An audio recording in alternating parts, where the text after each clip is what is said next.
আসসালামু আলাইকুম ওয়া রাহমাতুল্লাহি ওয়া বারাকাতুহু। আশা করি আল্লাহর অশেষ রহমত ও মেহেরবানিতে আপনারা সকলেই ভালো আছেন আর আপনারা দেখছেন আলোকিত ইসলামিক টিভি। ভোর 7টায় ঘড়ির অ্যালার্ম শুনে ঘুম ভাঙে আদিলের। ঘুম ঘুম চোখে হাত এদিক সেদিক করতে করতে হাত পড়ে ঘড়ির ওপর। অ্যালার্ম বন্ধ করে আবার ঘুমিয়ে পড়ল আদিল। 7:15 মৃত আপা এসেই দরজায় টোকা দিয়ে ডাকতে শুরু করে, এই ভাইজান উঠে পড়ুন, খালাম্মা বলেছে তাড়াতাড়ি উঠতে। বেশ কিছুক্ষণ ডাকাডাকি করার পর আদিল ঘুম থেকে কোনো রকমে উঠে বলে, আপু তুমি চলে যাও, আমি তৈরি হয়ে নিচে আসছি। মৃত আপা চলে গেল। আদিল আবারও একটা বালিশ জড়িয়ে ধরে ঘুম দিল। প্রায় 1.5 ঘন্টা পর রাশিদা বেগম রুমে এসেই চোখ বড় করে নাক ফুলিয়ে ডাকতে শুরু করে, আদিল উঠবি নাকি পানি দিব? আদিল 8:45 বাজতে চলল, তুই কখন রেডি হয়ে ডিউটিতে যাবি? এখনো উঠলি না? মায়ের রাগান্বিত কণ্ঠ শুনে আদিল লাফিয়ে উঠে চোখ কচলাতে কচলাতে বলে, আম্মু এই তো আমি উঠে গেছি, সরি আম্মু, আজকেও দেরি করে ফেলেছি। তোর প্রতিদিনের মতো আজকেও আর একই ডায়লগ দিতে হবে না, তাড়াতাড়ি ফ্রেশ হয়ে নে, ওর তাড়াতাড়ি যা।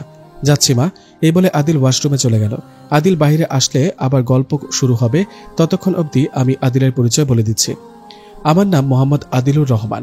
আমার মায়ের নাম রাশিদা বেগম, বাবার নাম আমজাদ হোসেন। আমার ছোট্ট একটি বোন আছে, তার নাম নাবিলা। আমার বাবা একজন সিনিয়র হেড ডাক্তার, আমার মা একজন গৃহিণী, মানে আমার মা সবসময় বাসায় থাকে। আমিও একজন অভিজ্ঞ অর্থোপেডিক ডাক্তার। আমার বোন এবার ইন্টারমিডিয়েটের ছাত্রী। যাই হোক, আমার পরিচয় আপাতত এইটুকুই যথেষ্ট। আমার হসপিটালে পৌঁছাতে হবে খুব তাড়াতাড়ি, যে জন্য আমার আব্বুও খুব তাড়া দিয়ে গেছে একটু আগেই। বুঝতেই পারছেন খুব ব্যস্ত হয়ে পড়েছে। বাকি সব পরিচয় জানতে হলে আমার গল্পের জগতে চলে আসুন। আদিল ফ্রেশ হয়ে কোনো রকম নাস্তা শেষ করে নেয়। এমন সময় আদিলের ফোনে কল আসে। ইয়াস বাবা, I am so sorry, I will be right back, you don't worry, I will arrive on time. Okay বাবা, লাভ ইউ। আদিল গাড়িতে বসে ড্রাইভারকে বলল, তাড়াতাড়ি চলো। আদিল গাড়িতে বসে তার চেম্বারের কিছু কাজ শেষ করে নেয়। গাড়ি যেন এখনো মাঝপথেই থেমে আছে। কি মুশকিল, উফ, এই রাস্তা যেন শেষই হচ্ছে না। ড্রাইভার তাড়াতাড়ি চলো না, না হয় আজকে বাবা আমাকে ডাবল ডিউটি করার অর্ডার করবে। হসপিটালের সামনে এসে আদিল তার ঘড়ির দিকে তাকিয়ে দেখে 10 minute late. So sad, Adil come first. Adil দৌড়ে লিফটে ওঠে। আদিল তার চেম্বারে ঢুকে প্রতিদিনের হাজিরা ফাইলে তার ফিঙ্গারপ্রিন্ট জমা দেয়। আদিল তার বাবার কাছে যায় খুব ভয়ে ভয়ে। যেটার ভয় পাচ্ছিল সেটাই হলো, তার বাবা আমজাদ হোসেন তাকে আজকে ডাবল ডিউটি দিয়েছে। কি আর করার, রাগে গাল ফুলিয়ে আস্তে করে বাহিরে চলে আসে। বাহিরে বাচ্চাদের ওয়ার্ডের সামনে একটা চেয়ারে বসে মনে মনে আবুল তাবুল বকতে থাকে। কিছুক্ষণ পর তার খেয়াল হয় সে শিশু ওয়ার্ডের সামনে আছে, কিন্তু তার তো এখানে থাকার কথা নয়। সে উঠে তার যথাস্থানে ফিরতে শুরু করে। হঠাৎ তার চোখ পড়ে একটা বড় চার্টের উপরে। এই চার্টে উল্লেখ আছে শিশুদের ডাক্তার, নার্স এবং কিছু সহায়ক সেবকদের ছবি এবং পরিচয়পত্র। আদিল চলার পথে চার্টের মধ্যে হালকা করে চোখ বোলাচ্ছে। হঠাৎ করে তার এক জায়গায় চোখ পড়তেই তার পা চলা থেমে যায়। সে কি আসলেই ঠিক দেখছে? বিষয়টা উদ্ঘাটন করতে আবার পিছুপা হয়ে সে চার্টের দিকে আসে। কাছাকাছি এসে দেখে সত্যি একজন ডাক্তারের ছবি নেই। আরে, এই ডাক্তারের ছবি নেই কেন? যারা এই চার্ট তৈরি করেছে তারা দিতে কি ভুলে গিয়েছিল? না, তা হবে কেন? এখানে শুধু এই পরিচয়পত্রের ছবি দেওয়া হয়নি। নাম দেখি তো একবার। নাম হচ্ছে রোশনি ইসলাম নাদিয়া। ও, তাহলে মেয়ে ডাক্তার। কে জানে কেমন ডাক্তার। আমি যাই আমার কাজে। এমনিতে অনেক লেট। আদিল চলে যায় তার ডিউটিতে। সারাদিন ডাবল ডিউটি করে বাসায় ফিরে এসেই বিছানায় লুটিয়ে পড়ে বিশ্রাম করবে বলে, কিন্তু আমজাদ হোসেনের ডাকে লাফিয়ে উঠে ফ্রেশ হয়ে খাবারের টেবিলে বসে। খাবার খেতে শুরু করে আদিল। নাবিলা পাশে বসে গল্প করা শুরু করে। আদিলও খুব আড্ডা জমিয়ে গল্পের ধারাবাহিক বাড়িয়ে দেয়। আদিল গল্প করতে করতে একটা পর্যায়ে সকালে সে ছবিবিহীন মেয়েটির কথাও বলে। তারা দুজনেই হাসে আর আবারও অবাক হয় বিষয়টা নিয়ে। অবশেষে আদিল তার রুমে চলে আসে, কিন্তু নাবিলার সাথে যখন থেকে ছবিবিহীন মেয়েটির গল্প বলল, তারপর থেকে তার মাথায় শুধু ওই মেয়ের ব্যাপারে খেয়াল আসতে শুরু করে। আজকে রাতটাতে আর ঠিক করে ঘুমানো হলো না আদিলের। পরের দিন সকাল 7:30 উঠে বারান্দায় কিছুক্ষণ এক্সারসাইজ করে, ফ্রেশ হয়ে তারপর কিছুক্ষণ অফিসিয়ালি কাজ করে নেয়। তারপর নিচে নেমে ঠান্ডা মাথায় নাস্তা করছে আমজাদ হোসেনের সাথে বসে আদিল। রাশিদা বেগম তো পুরোই অবাক। আদিল হঠাৎ করে আজকে এত পরিবর্তন হয়ে গেল কিভাবে? আমজাদ হোসেন আজকে খুব খুশি হলেন আদিল সময় মতো উঠেছে বলে। বাবা ছেলে দুজনেই একসাথে খুশি মনে হসপিটালে রওনা হলো। আদিল এসে আজকে সোজা শিশু ওয়ার্ডের ভেতরে চলে গেল। সেখানে কত নিষ্পাপ শিশু শুয়ে আছে নানা রকম অসুস্থতা নিয়ে। কিছু শিশু নিজেরা নিজেদের মতো খেলছে। আদিল ওই শিশুদের মাঝে গিয়ে দাঁড়ায়। হাই ছোট্ট শিশুরা, তোমরা কেমন আছো? শিশুরা খুব সুন্দর মতো জবাব দেয়, আসসালামু আলাইকুম রহমতুল্লাহ। আলহামদুলিল্লাহ, ভালো আছি আমরা সবাই, আপনি কেমন আছেন? আদিল কিছুটা অপ্রস্তুত হয়ে গেল, কারণ আদিল বাচ্চাদের হাই বলেছে আর বাচ্চারা তার জবাবে সালাম দিয়েছে। তাদের জিজ্ঞেস করলো তারা কেমন আছে। বাচ্চারা তার জবাবে বলল, আলহামদুলিল্লাহ, তারা ভালো আছে, অথচ তারা অসুস্থ। কি অদ্ভুত। হ্যাঁ, আমিও ভালো আছি। তো আমাকে তোমাদের বন্ধু বানাবে? আমি তোমাদের বন্ধু হতে চাই, আমিও তোমাদের সাথে খেলবো, রোজ তোমাদের চকলেট দেব। বাচ্চারা কিছুক্ষণ নিশ্চুপ হয়ে রইল। তারপর একটি বাচ্চা বলল, আগে বলো, তুমি সবসময় সত্য কথা বলবে? যদি সবসময় সত্য কথা বলো তাহলে আমাদের বন্ধু হতে পারবে। হ্যাঁ নিশ্চয়ই, আমি সবসময় সত্য কথা বলবো, এমনিতেও আমি মিথ্যা বলি না। আচ্ছা, তাহলে তুমি আমাদের বন্ধু। আচ্ছা, তোমার নাম কি? আমার নাম আদিলুর রহমান। তোমার নাম কি বাবু? আমার নাম মোহাম্মদ মুসা। আদিল সকল বাচ্চাদের পরিচয় জেনে নিল। তারা অনেকটা ধার্মিক কথা বলে, সেটা এতক্ষণে বুঝে নিল আদিল। বাচ্চারা আদিলের সঙ্গে খেলতে খেলতে সকালের নাস্তার কথা ভুলেই গেল, আর আদিলও তার ডিউটির কথা ভুলে গেল। এখনও তারা খেলছে আর গল্প করছে। আদিলের ঠিক পেছনে একটা মেয়ে এসে, আপনাকে কতবার বলেছি বাচ্চাদের সঠিকভাবে খেয়াল রাখবেন, কিন্তু আপনার তো এই ব্যাপারে কোনো মাথা ব্যথাই নেই। আজকে বাচ্চারা এখনও নাস্তা করেনি, ঔষধ খাওয়াবেন কখন? বাচ্চাদের খাবার খাওয়ানো, ঔষধ খাওয়ানোর দায়িত্ব দিয়েছিলাম কি এমন অবহেলা করার জন্য? ঠিকমতো দায়িত্ব পালন না করলে আপনাকে এই ডিপার্টমেন্ট থেকে বাতিল করে দিতে বাধ্য হব। এক নাগারে কথাগুলো বলে মেয়েটি হাঁপিয়ে উঠল। আদিল এখনো থ মেরেই হা করে বসে রইল, কারণ সে তো এই ওয়ার্ডের কোনো ডাক্তার অথবা কোনো সদস্য নয়। বাচ্চাদের সাথে বন্ধুত্ব করতে এসে এত বকুনি শুনে ফেলল। মেয়েটি কিছুক্ষণ শান্ত হয়ে কি যেন ভেবে বলতে শুরু করে, এই যে শুনেন, আপনি আমার চেম্বারে আসেন, সেখানেই বাকি কথা বলবো। এই বলে ওই মেয়েটি চলে গেল। আদিল বাধ্য ছেলেদের মতো নিচের দিকে তাকিয়ে চুপচাপ মেয়েটির পেছন পেছন চলল। আদিল মনে মনে ঠিক করলো চেম্বারে ঢুকে মেয়েটিকে বকুনি দিবে, কিন্তু চেম্বারে ঢোকার পর সব উল্টো হয়ে গেল। আদিল হা করে মেয়েটির দিকে তাকিয়ে রইল। মেয়েটির আপাতমস্তক কালো কাপড়ে ঢাকা, বোরকা হিজাব, হাতে পায়ে মোজা পরিধান করে আছে এই হসপিটালে, শুধু উপরে ডাক্তারের ড্রেস আপ পরিধান করা। কে এই মেয়ে?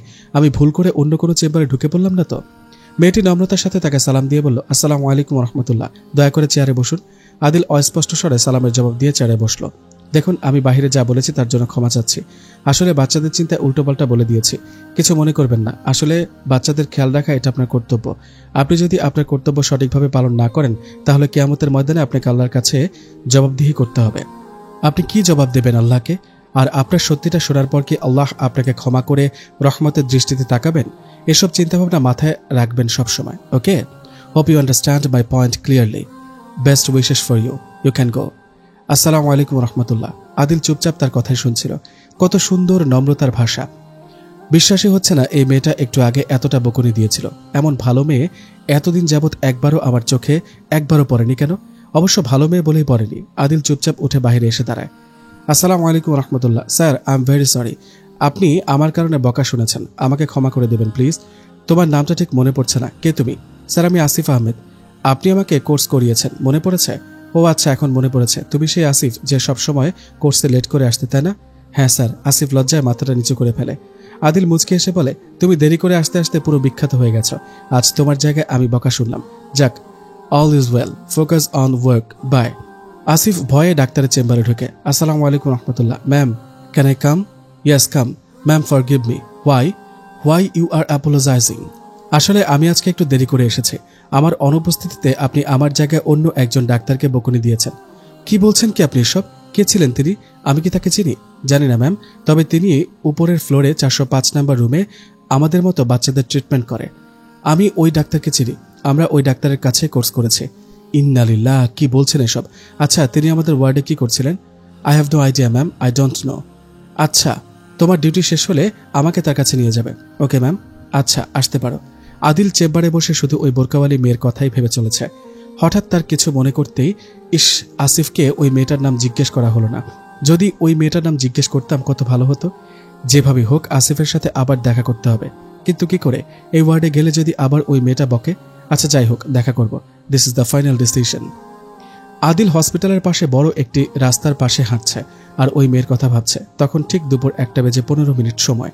হাঁটতে হাঁটতে হঠাৎ একটা মেয়ের সাথে ধাক্কা লাগে। মেয়েটা প্রায় পড়ে যাচ্ছিল। আদিল তাড়াতাড়ি শক্ত করে মেয়েটাকে ধরে টান দিয়ে অ্যাক্সিডেন্টের হাত থেকে বাঁচিয়ে নেয়। মেয়েটা খুব ভয় পেয়েছে, ঘন ঘন নিঃশ্বাস ফেলছে। এই মেয়ে, পুরো আপাতমস্তক ঢেকে রেখেছ। রাস্তা দেখে চলার জন্য একটু তো নিজের প্রতি খেয়াল রাখো। আজকে যদি তোমার কিছু হয়ে যেত তাহলে তোমার পরিবারের কি হতো? মেয়েটি কিছুটা স্বাভাবিক হয়ে আদিলের হাত থেকে নিজেকে ছাড়িয়ে নেয়। আমাকে মাফ করবেন, আসলে আমার হাতের সময় খুব কম, সালাত আদায় করতে হবে যে, তাই আর কি একটু তাড়াতাড়ি করছিলাম। এই বলে মেয়েটি আবার হাঁটা শুরু করে। আবারও নির্বাক হয়ে মেয়েটির দিকে তাকিয়ে থাকে। মেয়েটির কণ্ঠ শুনে আদিল স্পষ্ট বুঝতে পেরেছে এটা ওই 3য় ফ্লোরের ডাক্তার, যে আজকে তাকে বকুনি দিয়েছে এবং তাকে অবাক করে দিয়েছে তার নম্রতার পরিচয় দিয়ে। এমনকি এখনও তার নম্রতার পরিচয় দেখিয়ে তাকে নির্বাক করে দিয়েছে। আদিল দৌড়ে গেল ওই মেয়ের কাছে। এই যে, আপনার নাম কি একটু জানতে পারি? না, আমি আমার গায়রে মাহারামদের কাছে আমার নাম বলি না। এই বলে আবার ওই মেয়েটি চলে গেল। আদিল মুখটাকে অভিমানের ভঙ্গি করে বলে, তোর পরিচয় তো আমি জেনেই ছাড়বো। আদিল সোজা তার বাবার কাছে চলে গেল। বাবা, তুমি কি করছো? দেখছিসই তো আমি ফাইল পূরণ করছি, আমাকে সাহায্য কর। ওকে বাবা। বাবা, তোমাকে একটা প্রশ্ন করার ছিল। হ্যাঁ, কর না। বাবা, আমাদের হসপিটালে এমন কোনো মেয়ে আছে যে পুরুষদের সাথে কথা বলে না, কালো বোরকা হিজাব পরিধান করে পুরো আপাদমস্তক ঢেকে রাখে? আছে তো। তুই হঠাৎ এমন প্রশ্ন কেন করলি? এমনি বাবা, তার সাথে আমার একটু ঝামেলা হয়েছে। ওই মেয়ের পরিচয়পত্র চাই প্লিজ বাবা, গেট মি এনিওয়ে। আচ্ছা, ওকে, করে দেব। কিন্তু তুই ওই মেয়ের পরিচয়পত্র দিয়ে কি করবি? আরে বাবা, ওই মেয়ে শিশু ওয়ার্ডের ডাক্তার। আমি আজকে বাচ্চাদের সাথে কথা বলছিলাম, ওই মেয়ে আমাকে ওই ওয়ার্ডের চিকিৎসক মনে করে অনেক কথা শোনায়। এমনিতে ওই মেয়ে খুব নম্রভদ্র, আমার মন জয় করে নিয়েছে বাবা। ওই মেয়ের পরিচয় জানতে খুব ইচ্ছে হয় ওই মেয়ের সাথে কথা বলতে, কিন্তু কিভাবে সম্ভব? আরে পাগল, এটা বিষয় না। আমি তোকে ওই মেয়ের সাথে কথা বলার জন্য ব্যবস্থা করে দিচ্ছি। তোর চেম্বারের পাশেই ওই মেয়ের চেম্বার এনে দিলে হবে তো? হ্যাঁ বাবা, এতটুকুতে যথেষ্ট। তুমি অনেক ভালো বাবা, আই লাভ ইউ বাবা। তোমার ফাইল পূরণ করা শেষ, এবার আমি চাই। কালকের দিনটা কখন যে আসবে সেই আশাতেই আজকে সব আরাম ঘুম পড়ে গেল। পরের দিন সকাল 10টায় আদিল আগে থেকেই তার চেম্বারে এসে মোবাইলের ক্যামেরা ফিট করে রেখেছে ওই বোরকাওয়ালি মেয়ের এন্ট্রি ভিডিও করার জন্য। অন্যদিকে ওই মেয়েটি বড় সিনিয়র ডাক্তারের সাথে মিট করতে গেল। আসসালামু আলাইকুম রহমতুল্লাহ, may I come in sir? Yes of course, have a seat. জাযাকাল্লাহু খায়রান। স্যার, আমাকে দেখা করতে বললেন, আমি উপস্থিত। Great, good news, congratulations, you have been promoted. তোমাকে উপরের হেড ডাক্তার প্রমোশন বাড়িয়ে দিয়েছে। আমি এখন থেকে 4th ফ্লোরে 405 নম্বর রুমে তোমাকে শিফট করা হলো। কিন্তু স্যার, আমি হঠাৎ করে কি থেকে কি করব? ডোন্ট ওয়ারি, তোমার কিছুই করতে হবে না। আমার বড় স্যারের কথা মতো সব ব্যবস্থা করে দিয়েছি। জাযাকাল্লাহ। তোমার নামটা যেন কি? আমার নাম রোশনি ইসলাম নাদিয়া। ও আচ্ছা, খুব সুন্দর নাম। আচ্ছা, এই নাও, ফর্মটি পূরণ করে দাও আর এখানে তোমার সিগনেচার দিয়ে দিও। Okay sir. রোশনি ফর্ম পূরণ করে সিগনেচার করে দিল। স্যার, ফর্মটিকে কপি করে একটি ফর্ম রোশনির হাতে দিল, সাথে আরেকটি ছোট্ট কাগজে কি যেন লিখে রোশনির হাতে দিল। স্যার বলে দিল, রোশনি, তুমি কেবিনে ঢুকে চেয়ারে বসে তারপর এই কাগজটি খুলে দেখবে এতে কি লেখা আছে। তার আগে একদম চিটিং করবে না। Okay sir. রোশনি ফর্ম এবং কাগজটি হাতে নিয়ে 405 নম্বর রুম খুঁজতে থাকে। অবশেষে পেয়ে যায়। বিসমিল্লাহির রহমানির রহিম বলে ডান পা দিয়ে ভেতরে প্রবেশ করে রোশনি। ভেতরে প্রবেশের পর সামনে তাকাতে রোশনির চোখ ছানা বড়া হয়ে যায়। হায় আল্লাহ, পুরুষ ডাক্তারের পাশে চেম্বার দিয়েছেন স্যার। রোশনি চুপচাপ তার চেয়ারে বসে স্যারের কথা মতো কাগজের টুকরোটা খুলে পড়তে শুরু করে। Roshni, I am extremely sorry, উপরের স্যারের নির্দেশ মতো তোমাকে আদিল ডাক্তারের চেম্বারে তোমার চেম্বার অ্যাড করতে হলো। তোমরা আজকে থেকে একসাথে একই ওয়ার্ডে একই কাজ করবে, এটাই স্যারের নির্দেশ ছিল। তোমার আদিল ডাক্তারের সাথে কাজ করতেই হবে, এটাই তোমার কর্তব্য। মনে রেখো, আদিল ডাক্তার ইয়ং হলেও তিনি একজন জিনিয়াস ফেমাস ডাক্তার। সে যদি তোমার কাজের সম্পর্কে ব্যাড রিপোর্ট দেয় তাহলে তোমার চাকরিও যেতে পারে। তোমাকে এসব সম্পর্কে অবগত করার কারণ হলো তুমি খুবই ধার্মিক এবং ইসলামিক মাইন্ডের মেয়ে। এখানে যেমন ইসলামী শরীয়ত মতো চলাফেরা করতে পেরেছো, অন্য জায়গায় নাও করতে পারো। সো অ্যাজ ইউর উইশ, তোমার উপর নির্ভর করছে তোমার ভবিষ্যৎ। So careful. Okay, bye. Roshni কাগজের লেখাগুলো পড়া শেষ করে অস্বস্তিকর নিঃশ্বাস ফেলল। ফর্মের মধ্যে যা কিছু পূরণ করেছে তার মধ্যে একটাই বিষয় পরিষ্কার বোঝা যাচ্ছে যে রোশনি আদিলুর রহমান ডাক্তারের সঙ্গে কাজ করতে কোনো প্রকার আপত্তি নেই। সে এখন এই ফর্ম নিজের ইচ্ছায় পূরণ করেছে এবং নিজের ইচ্ছায় স্বাক্ষর করেছে। কি আর করার। অন্যদিকে আদিল তো মহাখুশি, খুশিতে আত্মহারা হয়ে আছে। এই যে, এক্সকিউজ মি, আমি আদিলুর রহমান, আপনার পরিচয়টা? রোশনি খুব নার্ভাস ফিল করছিল, তবুও সে কাঁপা ঠোঁটে জবাব দেয়, আমার নাম রোশনি ইসলাম নাদিয়া। বাহ, দারুণ নাম তোমার। এই নামটা তো একদিন আগে চার্টে দেখেছিলাম। এই সে ছবিবিহীন মেয়ে। মনের অজান্তে আমি এই মেয়েকে খুঁজে বেড়াচ্ছিলাম। আজকে সে আমার সামনে। I am so lucky. আচ্ছা, তোমাকে সবাই কি বলে ডাকে? জি, রোশনি। ও আচ্ছা, তোমার কি রোশনি নামটা খুব প্রিয় নাকি নাদিয়া নামটা খুব প্রিয়? দুটোই আমার কাছে প্রিয়। আচ্ছা, তোমার নামের অর্থ বলতে পারবে? হ্যাঁ নিশ্চয়। আমার নামের অর্থ, রোশনি অর্থ হলো আলো আর নাদিয়া অর্থ আহ্বানকারী। খুব সুন্দর অর্থ, আলোর আহ্বানকারী। তাহলে আমি তোমাকে রোশনি নাদিয়া বলে ডাকবো। আপনি আমাকে এমনভাবে ডাকার কোনো প্রয়োজন দেখছি না, সবার মতোই রোশনি বলে ডাকতে পারেন। আচ্ছা, অল ইজ ওয়েল। রোশনি খুব চুপচাপ বসে আছে। আদিল ইচ্ছা করে অনেক কাজের চাপে রাখলো রোশনিকে। রোশনি রোগীদের দেখছে আর আদিল রোশনিকে দেখছে। দিন শেষে আদিল খুব খুশি, রোশনি খুব বিরক্ত। বিকাল 4টায় রোশনি ক্লান্ত হয়ে কেবিন থেকে বেরিয়ে এসে 3য় ফ্লোরে যায়। বাচ্চাদের সাথে কিছু হালকা দুষ্টুমিতে সময় কাটায়। রোশনির বান্ধবী নাইমা রোশনিকে দেখে আসসালামু আলাইকুম। ওয়ালাইকুম আসসালাম ওয়া রাহমাতুল্লাহ। কিরে রোশনি, নতুন ডিপার্টমেন্টে কেমন ডিউটি করলি আজকে? আলহামদুলিল্লাহ ভালো, তবে ওই স্যারটা একদম বাজে, একদম বেশি কথা বলে আর কথায় কথায় অল ইজ ওয়েল বলে। রোশনি ঠোঁট বাঁকিয়ে কথাটা বলল। নাইমা হেসে দিল। কি হলো আসিফ, তুমি কি ইশারা করছো? রোশনি এদিক সেদিক তাকিয়ে বলল, কি বলবো বুঝতে পারছি না। পেছনে রোশনি পেছন দিকে ফিরে দেখে কেউই নেই। আসিফ রোশনির একটু সামনে এসে বলে, ম্যাম, পেছনে ওই স্যার ছিলেন যাকে কালকে বকুনি দিয়েছিলেন, আর এখন মুখ ভেঙচি মেরে স্যারের কথা কপি করেছেন। স্যার পেছনে দাঁড়িয়ে সব কথা শুনে নিয়েছেন। কি? ওই স্যারকে আমি বকুনি দিয়েছি? আর ওই স্যারের ডিপার্টমেন্টে আমাকে ট্রান্সফার করা হয়েছে, আবার ওনার উপস্থিতিতে আমি ওনাকে ভেঙচি মেরে কপি করছি? হায় আল্লাহ, কি হচ্ছে এসব আমার সাথে? নাইমা বলল, তুই এক্ষুনি স্যারের কাছে গিয়ে ক্ষমা চেয়ে নে। আরে সেটা তো তখনই করব যখন আমি তাকে চিনব। কি বলছিস তুই? তুই স্যারকে চিনিস না? তার মানে তুই স্যারের দিকে একবারও তাকাস নাই? নে এবার ঠেলা সামলাও। রোশনি রাস্তায় এসে গাড়ির জন্য দাঁড়ায়। হঠাৎ করে তার সামনে একটি ছেলে গাড়ি নিয়ে হাজির হয়। Let's go, I drop you. Roshni লক্ষ্য করে এটা কালকে সে রাস্তার ছেলেটা। আরে এই ছেলেটা কি পাগল নাকি? রোশনি জবাবে বলে, লাগবে না, শুক্রিয়া জনাব, দয়া করে আর বিরক্ত করবেন না। এই বলে রোশনি সোজা রাস্তায় হাঁটতে শুরু করে। রোশনি একটা রিকশায় উঠে যায়। ওই রিকশার পেছনে পেছনে আদিল রোশনির বাসা পর্যন্ত যায়। রোশনি ঠিকঠাক মতো বাসায় পৌঁছাতে পেরেছে দেখে আদিলের মন শান্ত হয়। কিন্তু কেন? আদিল রোশনির পেছনে পেছনে আসার কারণ কি? আদিলের সম্পর্কে রোশনি তো কিছুই জানে না, তাহলে কেন এমনটা করলো? আদিল এসব ভাবতেই নিজের মাথায় নিজেই ছোট্ট একটি টোক্কা দিল। আদিল ড্রাইভারকে কল করলো। হেই রাফি, তুমি কোথায় আছো? স্যার, আপনি তো তাড়াহুড়ো করে আমাকে হসপিটালে রেখে আপনি নিজেই গাড়ি ড্রাইভিং করে চলে গেলেন। আমি এখনো ওই জায়গায় দাঁড়িয়ে আছি। আরে সো সরি ফর ইউ। তুমি তাড়াতাড়ি মিরপুর 4-এ চলে আসো, 12 নম্বর রোডে আছি আমি। আচ্ছা স্যার, একটু অপেক্ষা করুন, আমি এক্ষুনি আসছি। রাফি তাড়াতাড়ি করে মিরপুর 4-এ গিয়ে আদিলকে রিসিভ করে। রাফি গাড়ি ড্রাইভ করছে। আদিল আনমনে বসে আছে। নীরবতা ভেঙে রাফি জিজ্ঞেস করে, স্যার, আপনি হঠাৎ এখানে এসেছেন, কোনো প্রয়োজন ছিল কি? তেমন কোনো প্রয়োজন ছিল না, কিন্তু কেন এসেছি তাও জানি না। প্রয়োজন থাকলে আমি বলবো একসময়। রাফি মুচকে একটা হাসি দিল। পরের দিন সকালে রোশনি একটু তাড়াতাড়ি অফিসে পৌঁছে যায়, কারণ গতকাল তার স্যার কিছু ফাইল দিয়ে বলেছিল ফাইলের কাজ শেষ করে রাখতে। রোশনি ধপাস করে বসে ফাইলগুলো হাতে নিয়ে গজগজ করে বলতে শুরু করে, উনি স্যার না একজন সিধা বাঙালি, এজন্য এটা একটু ম্যানেজ করে কথা বলতে পারে না, অযথা শুধু বকর বকর করে। আমিও না, কি সব বলছি? কালকে প্রথমে যা প্রশ্ন করেছে, কিন্তু তারপরে শুধু কাজ আর কাজ দিয়েছে, তেমন তো কোনো কথা বলিনি। শুধু শুধু এত ভয় পাচ্ছি। ধ্যাত, আজকে আসবে, সোজা ক্ষমা চেয়ে নিব, এত ভয় কিসের? রোশনি বসে বসে ফাইল চেক করছে আর সামনের দিকে তাকাচ্ছে কখন আসবে তার পাশের ডাক্তার। রোশনি ঘড়ির কাঁটার দিকে তাকিয়ে দেখে আরো 15 মিনিট বাকি। ইসরে, স্যারের নামটাই তো জানা হলো না। যেহেতু 15 মিনিট বাকি আছে, চেম্বারে একটু গিয়ে দেখি স্যারের নাম কি। হ্যাঁ, খুব ভালো আইডিয়া। রোশনি আস্তে আস্তে পা টিপে টিপে আদিলের চেম্বারের দিকে যায়। আদিলের টেবিল থেকে আদিলের একটা ভিজিটিং কার্ড হাতে নেয়। হ্যাঁ, আদিলুর রহমান। রোশনি মুখে ভেঙচি কাটে। MBBS doctor. রোশনি কার্ড পরা অবস্থায় দরজা নক করে আদিল ভেতরে প্রবেশ করে। রোশনি কি করবে কিছু ভেবে না পেয়ে টেবিলের নিচে লুকিয়ে পড়ে। আদিল এদিক সেদিক ঘুরে তাকালো। না, আজকে এখনো রোশনির নাদিয়া আসেনি। সময় তো হয়ে গেল, কিন্তু কেন আসছে না? এমনিতে অন্য কারোর দেরি হলে তো খুব বকাঝকা করতে পারে, কিন্তু নিজের বেলায় আসুক আজকে। গজগজ করতে করতে চেয়ারে এসে বসে আদিল। টেবিলের নিচে চোখ পড়তে বলে চিৎকার করে শুরু করে দেয় আদিল। রোশনি টেবিলের নিচ থেকে তাড়াতাড়ি বের হয়ে আদিলের মুখে চাপ দিয়ে ধরে। আরে এখানে চিৎকারের কি আছে? আমি ভূত নই, আমি মানুষ। আপনি এখানে আসলেন কি করে? আপনাকে ভেতরে প্রবেশ করার পারমিশন কে দিল? আদিল এক দৃষ্টিতে তাকিয়ে আছে, যদিও রোশনির কোনো সতর দেখা যাচ্ছে না। তবুও কেন জানি কোন মায়ায় সে আটকে আছে। মায়ার কারণে সে নিজেকে নিয়ন্ত্রণ করতে পারছে না। সে যেন এই বোরকাওয়ালির মাঝে খুব গভীর ডুবে যাচ্ছে। এই যে কোনো উত্তর দিচ্ছেন না কেন? ঘোর কাটে আদিলের। না মানে, আই এম এক্সট্রিমলি সরি, ভুল করে আপনাকে ফলো করতে করতে এখানে চলে এসেছে। আপনাকে কতবার বলবো, আপনি আমার গায়ের মাহরাম, আপনি এভাবে আমাকে ডিস্টার্ব করবেন না। এতে আপনার অনেক গুনাহ হবে, আর আমারও গুনাহ হওয়ার সম্ভাবনা থাকবে। Please try to understand. গুনাহ থেকে আপনি নিজেও মুক্ত থাকুন, আমাকেও থাকতে সাহায্য করুন। ওকে, আই এম ট্রাইং। আগে বলো, গায়রে মাহরাম কি? এটার মানে কি? আপনি কোনো মসজিদের ইমাম সাহেবকে জিজ্ঞেস করে নেবেন।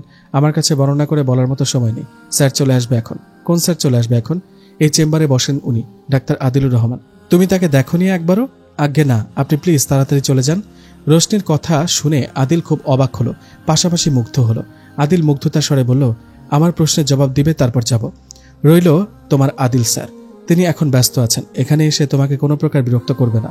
আমি এত কথা শুনতে চাই না, আপনি প্লিজ চলে যান। তুমি যতক্ষণ আমাকে বুঝিয়ে ব্যাখ্যা না বলবে, আমি এখান থেকে এক চুলো নড়ব না। ওহো, কি মহা মুশকিল। আচ্ছা বলছি, গায়রে মাহরাম মানে আপনি যাদেরকে বিবাহ করতে পারবেন তারাই আপনার গায়রে মাহরাম। তাদের সাথে আপনি কোনোভাবেই দেখা করতে পারবেন না। একান্ত প্রয়োজন ছাড়া প্রয়োজনে বেশি কথা বলতে পারবেন না। অযথা কথা বলা মুখের জিনা হয়। এতে করে শয়তান মনের মধ্যে কুমন্ত্রণা দিতে শুরু করে, মনের মাঝে ফিতনা সৃষ্টি হয়, তারপর মনের মধ্যে কাম বাসনা সৃষ্টি হয়, তারপর কথা বলার ইচ্ছা শক্তি সৃষ্টি হয়, তা পূর্ণতা পেলে স্পর্শ করার ইচ্ছা শক্তি তৈরি হয়, এবং তা পূর্ণতা পেলে আবার অবৈধ অবাধ চলাফেরার সম্মুখীন হয়ে পড়ে। এগুলো সম্পূর্ণ শয়তানের ওয়াসওয়াসা, যা ইসলামের সম্পূর্ণ হারাম বলে ঘোষণা করা হয়েছে, যেমন চাচাতো বোন, খালাতো বোন, মামাতো বোন, ফুফাতো বোন এবং বানাতো বোন ইত্যাদি।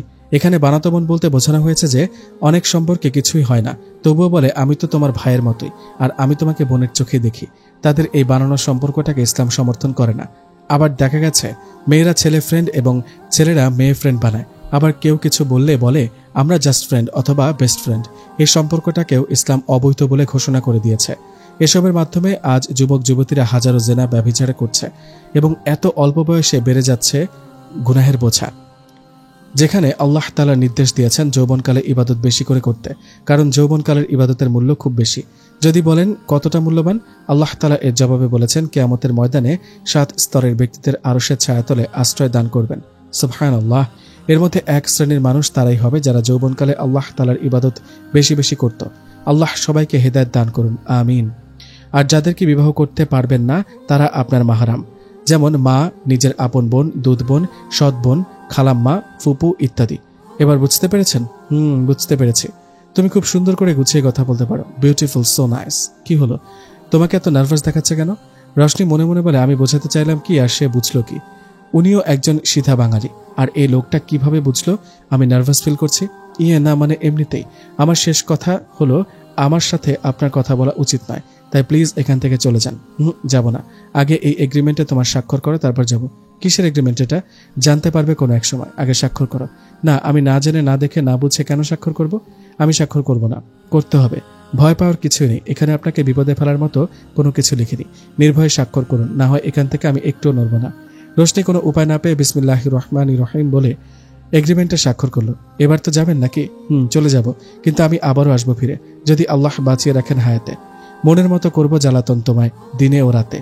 যদি আমি তোমাতে ডুবে হারিয়ে যাই তাহলে আপন করে রাখবো সর্বহালতে। এমনভাবে করব আপন, পরকালও দেব না হারাতে। কবিতা আবৃত্তি করে রোশনিকে পুরো স্পষ্ট শুনিয়ে দিয়ে আদিল বাহিরে চলে যায়। রোশনি অত্যন্ত রেগে যায়। রোশনি রেগে গিয়ে তার চেয়ারে বসে রাগান্বিত হয়ে নিজেকে বলতে থাকে, রাসূলুল্লাহ সাল্লাল্লাহু আলাইহি ওয়াসাল্লাম সত্যই বলেছেন, আসলে এখনকার সময় নিজের অন্তর পবিত্র এবং গুনাহমুক্ত রাখা বড় কঠিন ব্যাপার। আল্লাহ আমাকে গুনাহ থেকে হেফাজত করে রেখো। আমি তোমার রহমত ও করুণা ছাড়া বাঁচতে পারবো না। তুমি তো জানোই আমি তোমাকে কতটা অনুভব করি। দয়া করে আমার এই ইশককে খাঁটি এবং অটুট করে দাও। 2টি জিন্দেগি আমার, একটা জিন্দেগি পার করেছে যেটা ক্ষণস্থায়ী, আরেকটা জিন্দেগি কাটাবো যেটা চিরস্থায়ী। আমার এই 2 জিন্দেগিতে আমি তোমাকে অনুভব করতে চাই, তোমার গোলামি করতে চাই, তোমার কদমে সেজদা করতে চাই, তোমাকে ভালোবেসে তোমাকে আপন বানিয়ে জনম জনম কাটাতে চাই। তুমি আমায় কবুল করে নাও হে প্রতিপালক। তোমার আর আমার এই সম্পর্ক যেন অটুট থাকে, আমি যেন তোমার থেকে বিন্দু পরিমাণও দূরে চলে না যাই। তুমি আমাকে তোমার আরো কাছে টেনে নাও ইয়া রব। রোশনি খুব করুণ সুরে কথাগুলো বলতে বলতে কখন যে কেঁদে ফেলেছে সে নিজেও একটুও টের পেল না। আদিল দরজার সামনে দাঁড়িয়ে দাঁড়িয়ে পুরো দৃশ্যটা দেখছিল। আদিল লক্ষ্য করল আদিলের চোখের কোণে অশ্রু ফোঁটা এসে ভিড় জমিয়েছে। হৃদয় আরেকটু আকুলতায় বিফোর হলে অশ্রুগুলো স্বার্থপরতা করে নিচে গড়িয়ে নেমে পড়বে। না, আর আটকে থাকছে না আদিলের চোখের অশ্রু। তার গাল বেয়ে টপটপ করে ঝরতে শুরু করে তার 2 চোখের অশ্রু। এই জীবনের প্রথম সে আল্লাহর প্রতি সে ভালোবাসা অনুভব করেছে। আল্লাহ সত্যি একজন প্রেমময় রব, যেটা সে এতদিন যাবৎ অনুভব করেনি। এই মেয়েটা আসলেই কি রূপ! আদিল তার লাইফে এমন মেয়ে কখনোই দেখেনি। এই মেয়েটা সত্যিই খুব স্পেশাল। মনে হয় যেন এই কালো বোরকা এবং হিজাবের পেছনে এক অমূল্য রতন লুকিয়ে আছে। আমি কি এজন্যই তার প্রতি ক্ষণে ক্ষণে দুর্বল হয়ে যাচ্ছে? মাথায় ধরছে না আমার সাথে হচ্ছেটা কি। All is well, all is well, all is well. আদিলের কাজে ফোকাস করা উচিত। Start now.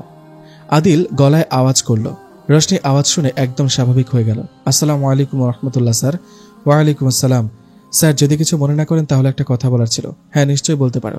ওয়ালাইকুম সালাম নয়, ওয়ালাইকুম আসসালাম। আরেকটা কথা, রাসূল সাল্লাল্লাহু আলাইহি ওয়াসাল্লাম বলেছেন সালাম যতটুকু দেওয়া হয় তার চেয়ে একটু বাড়িয়ে সালামের জবাব দেওয়া সুন্নাত। কিন্তু হ্যাঁ, সালামের জবাব দেওয়া ওয়াজিব আর সালামের জবাব বাড়িয়ে দেওয়া সুন্নাত। যেমন আমি সালাম দিলাম আসসালামু আলাইকুম, আপনি সালামের জবাবে ওয়ালাইকুম আসসালাম ওয়া রাহমাতুল্লাহ বলতে পারেন।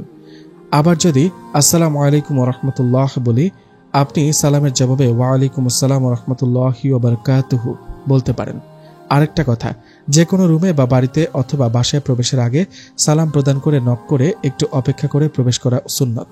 তবে বাবা মায়ের রুমে, বোনের রুমে এবং কোনো গায়রে মাহরামের রুমে অথবা ঘরে প্রবেশের আগে অনুমতি নিয়ে প্রবেশ করা উত্তম। তারা যতক্ষণ অবধি সাড়া না দিবে ততক্ষণ বাহিরে দাঁড়িয়ে অপেক্ষা করা উচিত। আশা করি বুঝতে পেরেছেন। আদিল মুগ্ধতার সাথে রোশনির বলা প্রত্যেকটা কথা শ্রবণ করছিল। আদিল অত্যন্ত অবাকের সঙ্গে খেয়াল করল, যে মানুষটা একটু আগে এত আবেগঘন হৃদয় দিয়ে কান্না ভরা কথা দিয়ে অবিরাম কথা বলেছে, সে মানুষটা নিমিষে এত স্বাভাবিক কি করে হলো? আদিল এসব ভাবতে ভাবতে রোশনির কথার কোনো উত্তর দিল না। যাই হোক, রোশনি স্বাভাবিকভাবে বসে আছে। আদিল তড়িঘড়ি করে উঠে সোজা তার বাবার কাছে চলে গেল। দরজার সামনে দাঁড়িয়ে আসসালামু আলাইকুম ওয়া রাহমাতুল্লাহ। আমজাদ হোসেন একটু অবাক হলেন, কারণ তার ছেলের কণ্ঠে সালামের আওয়াজ। ওয়ালাইকুম আসসালাম ওয়া রাহমাতুল্লাহি ওয়া বারাকাতুহু। কি ব্যাপার আদিল, হঠাৎ এত পরিবর্তন? আর এই সময় আমার কাছে উপস্থিত, কারণ কি? বাবা ভেতরে আসবো? আরে আয়, বাবার কাছে আসতে আবার অনুমতি লাগে নাকি? কি হয়েছে তোর? শরীর ঠিক আছে তো? হ্যাঁ বাবা, আমি একদম ঠিক আছি, আমার কিছুই হয়নি। তাহলে হঠাৎ করে তোর এত পরিবর্তন কেন? না মানে বাবা, ওই যে বোরকাওয়ালি মেয়ে। আদিল চুপ হয়ে গেল, লজ্জায় আর কিছু বলতে পারছে না। এই প্রথম আদিল তার বাবাকে কিছু বলতে গিয়েও পারল না, তাও লজ্জার কারণে। আরে আমার ছেলেটা নতুন করে লজ্জা পেতেও শিখে গেছে। ওই মেয়েকে ভালোবেসে ফেলেছিস নাকি? জানি না বাবা, ওই মেয়েকে আমি এক মুহূর্ত ভুলে থাকতে পারছি না। যতই দেখছি ততই তার মায়ায় ডুবে যাচ্ছি। এই মেয়েটা সব মেয়েদের থেকে একদম স্পেশাল বাবা। আমি মানে ওই মেয়ের জন্যই শত লাভ প্রপোজাল রিজেক্ট করেছি। আমার মন বলে এই মেয়ের জন্যই এতদিন যাবৎ ব্যস্ততার মাঝে তার জন্য অপেক্ষা করেছিলাম। না হয় তুমি বলো বাবা, যেখানে আমি দিন রাত এক করে কাজে ব্যস্ত থাকতাম, সেখানে যেদিন থেকে এই মেয়ে আমার লাইফে এন্ট্রি নিয়েছে সেদিন থেকে আজ পর্যন্ত কাজে মন বসাতে পারছি না। What do I do? I have no idea, please help me বাবা। ওকে রিল্যাক্স, ডোন্ট ওয়ারি, সব কিছু ঠিক হয়ে যাবে, একটু ধৈর্য ধারণ কর। ওকে, অল ইজ ওয়েল। আচ্ছা আমি তাহলে যাই। আদিল তার কেবিনের সামনে গিয়ে দাঁড়িয়ে সালাম দিল।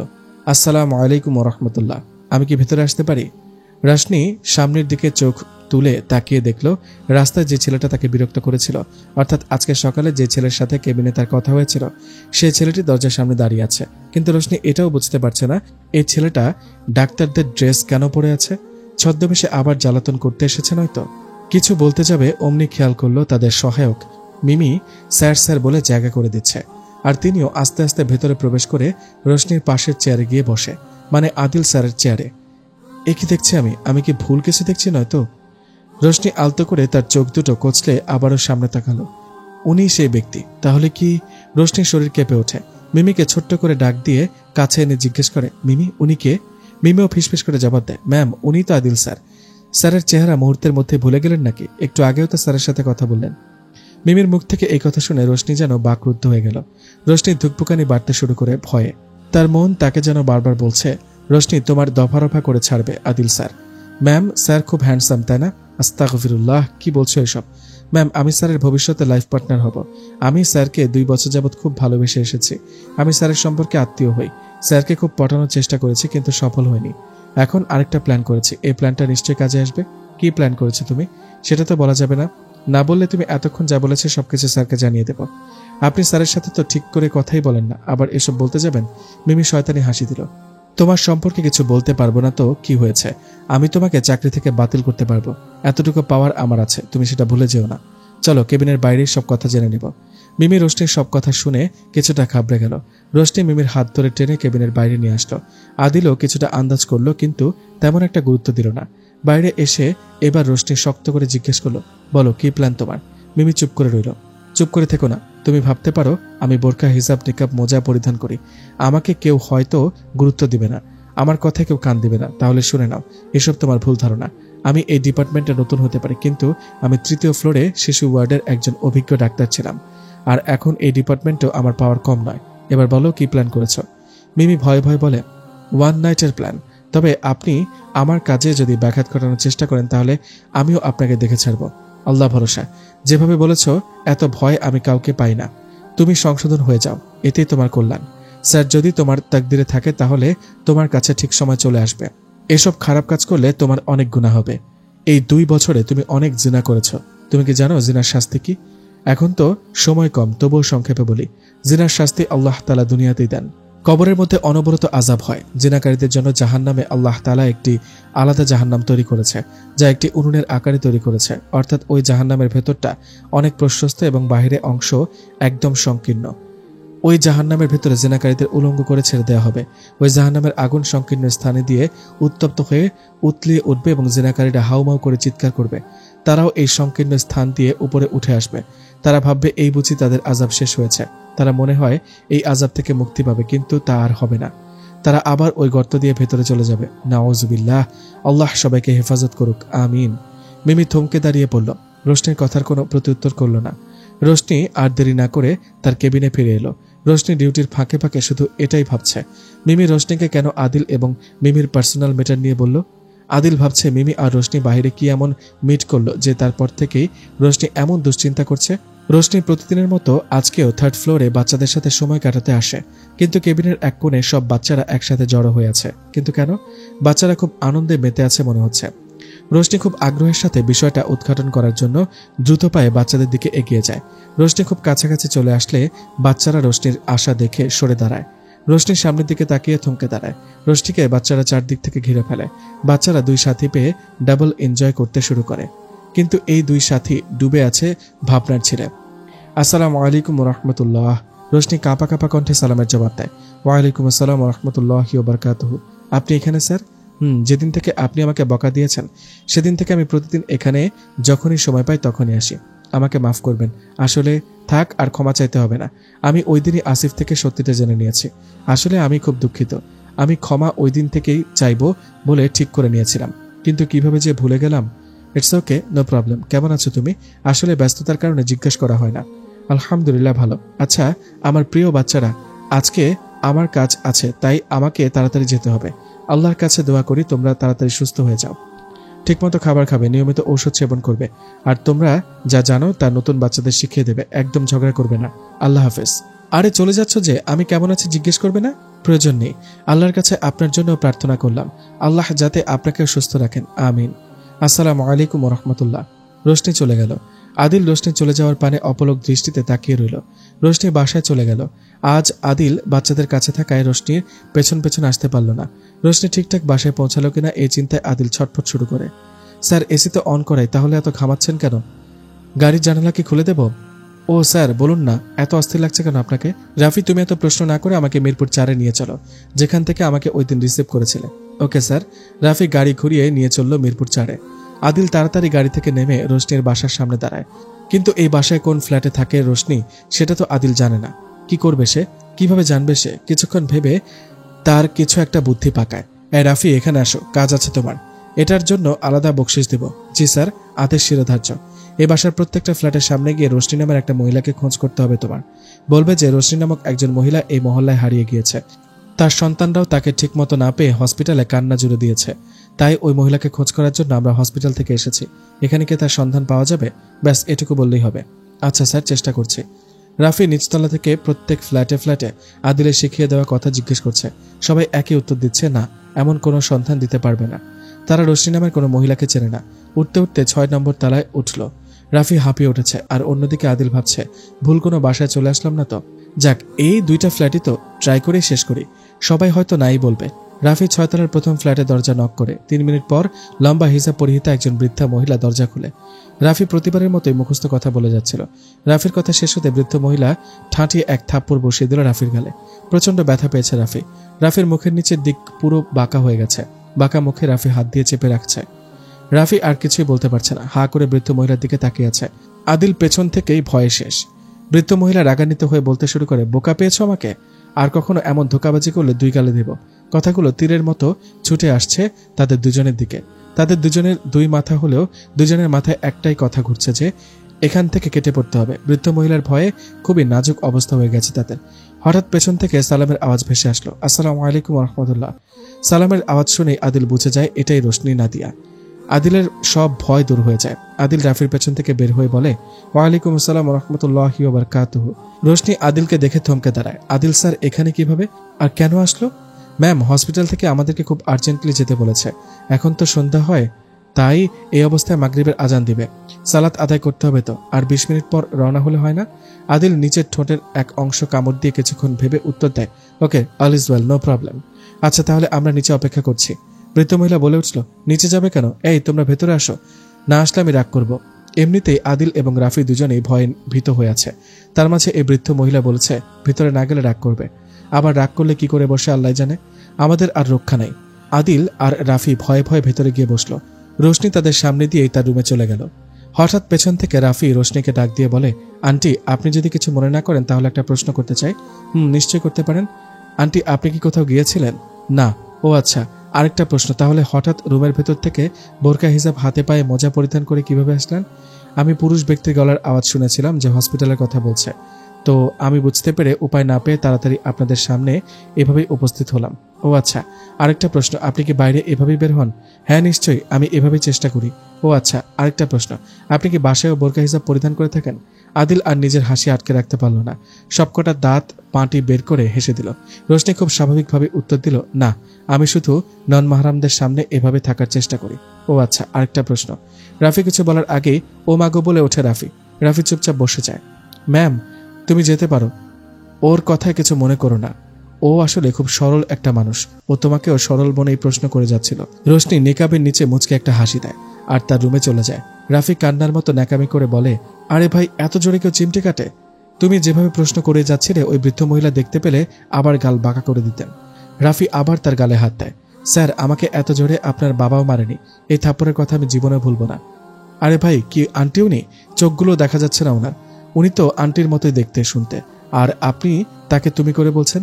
আরে মাথা মোটা, উনি আন্টি নয়, উনি তোর আপু হবে। সেটা কিভাবে? ওর বয়স আমাদের থেকেও কম। আপনি যে তাহলে বললেন ওনার সন্তানরা হসপিটালে কান্না জুড়ে রেখেছে? আরে শিশু ওয়ার্ডের শিশুরা কি আমাদের সন্তানের মতো না? ও আচ্ছা বুঝেছি। মাগরিবের আজান হয়ে গেছে, আমার তো ভয় লাগছে। আমি তো এটাই বুঝতে পারছি না যে আমরা এখানে বসে আছি কেন। চলেন পালিয়ে যাই। আরে বোকা নাকি, চুপচাপ বসো। 10 মিনিট পর বৃদ্ধা মহিলা তাদের কাছে আসে। ভাই এই নাও নাস্তা করো। না আসলে আমাদের তাড়া বেশি, রোশনির আসতে দেরি হবে, আরো কয়েক মিনিট তো লাগবেই। ও আচ্ছা সমস্যা নেই। ভাই তোমরা কি কষ্ট পেয়েছো আমার ব্যবহারে? না, কি যে বলেন। আদিল বলে, আপনি একদম ঠিক কাজ করেছেন। রাফি অভিমানের দৃষ্টিতে আদিলের দিকে তাকায়। আদিল বিষয়টা বুঝতে পেরে চুপ হয়ে যায়। আদিল বসে বসে ফোন টিপছে, তার কানে ভেসে আসে সুমধুর কণ্ঠে কোরআন তেলাওয়াত, খুব আস্তে শোনা যাচ্ছে। আদিল ফোন পকেটে রেখে পর্যবেক্ষণ করে বুঝতে পারে রোশনির রুম থেকে তেলাওয়াতের আওয়াজ আসছে। আদিল খুব মন দিয়ে তেলাওয়াত শুনে, এই প্রথম এত সুন্দর তেলাওয়াত সে শুনতে পায়। মনের মাঝে আলাদা এক প্রশান্তি অনুভব করে। কিছুক্ষণের মধ্যেই রোশনির প্রস্তুতি নিয়ে বাইরে আসে। তারা সবাই বাসা থেকে বেরিয়ে পড়ে।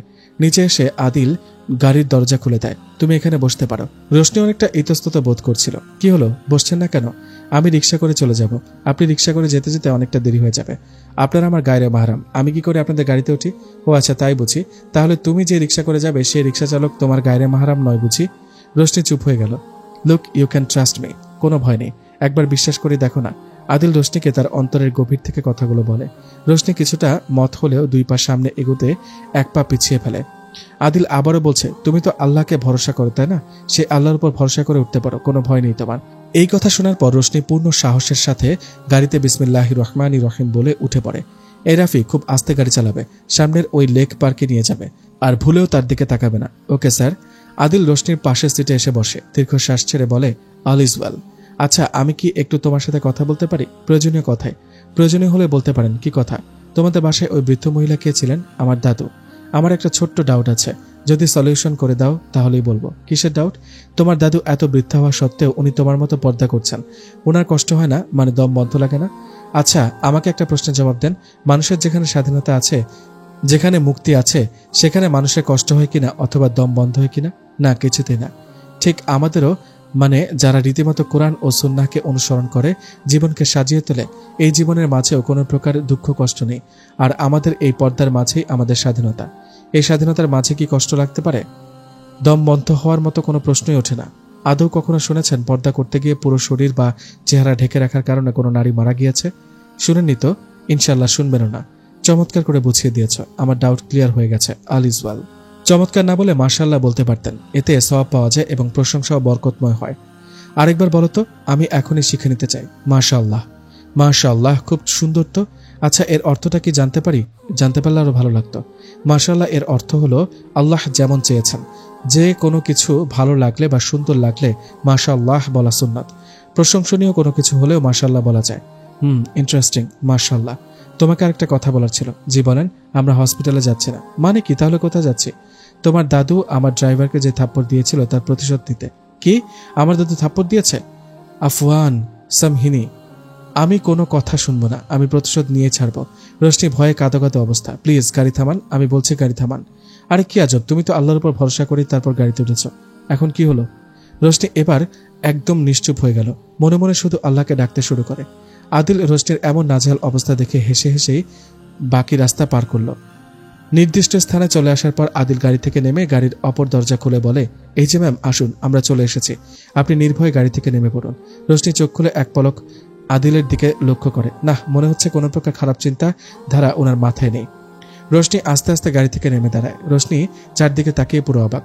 স্যার, এই মহিলারা কারা? স্পষ্ট দেখা যাচ্ছে না, তবুও কেমন চেনা চেনা লাগছে। তুমি ঠিকই অনুমান করেছ, সামনে এগিয়ে চলো, তাহলে সবটা বুঝতে পারবে। রোশনি সামনে এগিয়ে যেতে লাগলো। দুই পাশের মহিলারা অঝরে ফুল ছুটছে রোশনির মাথায়। রোশনি বরাবরের মতো আশ্চর্য হয়ে তাদের অভিনন্দনকে উপভোগ করছে। সামনে যেতে তার চোখ জোড়া একদম শীতল হয়ে যায়। নাইমা, তুই এখানে?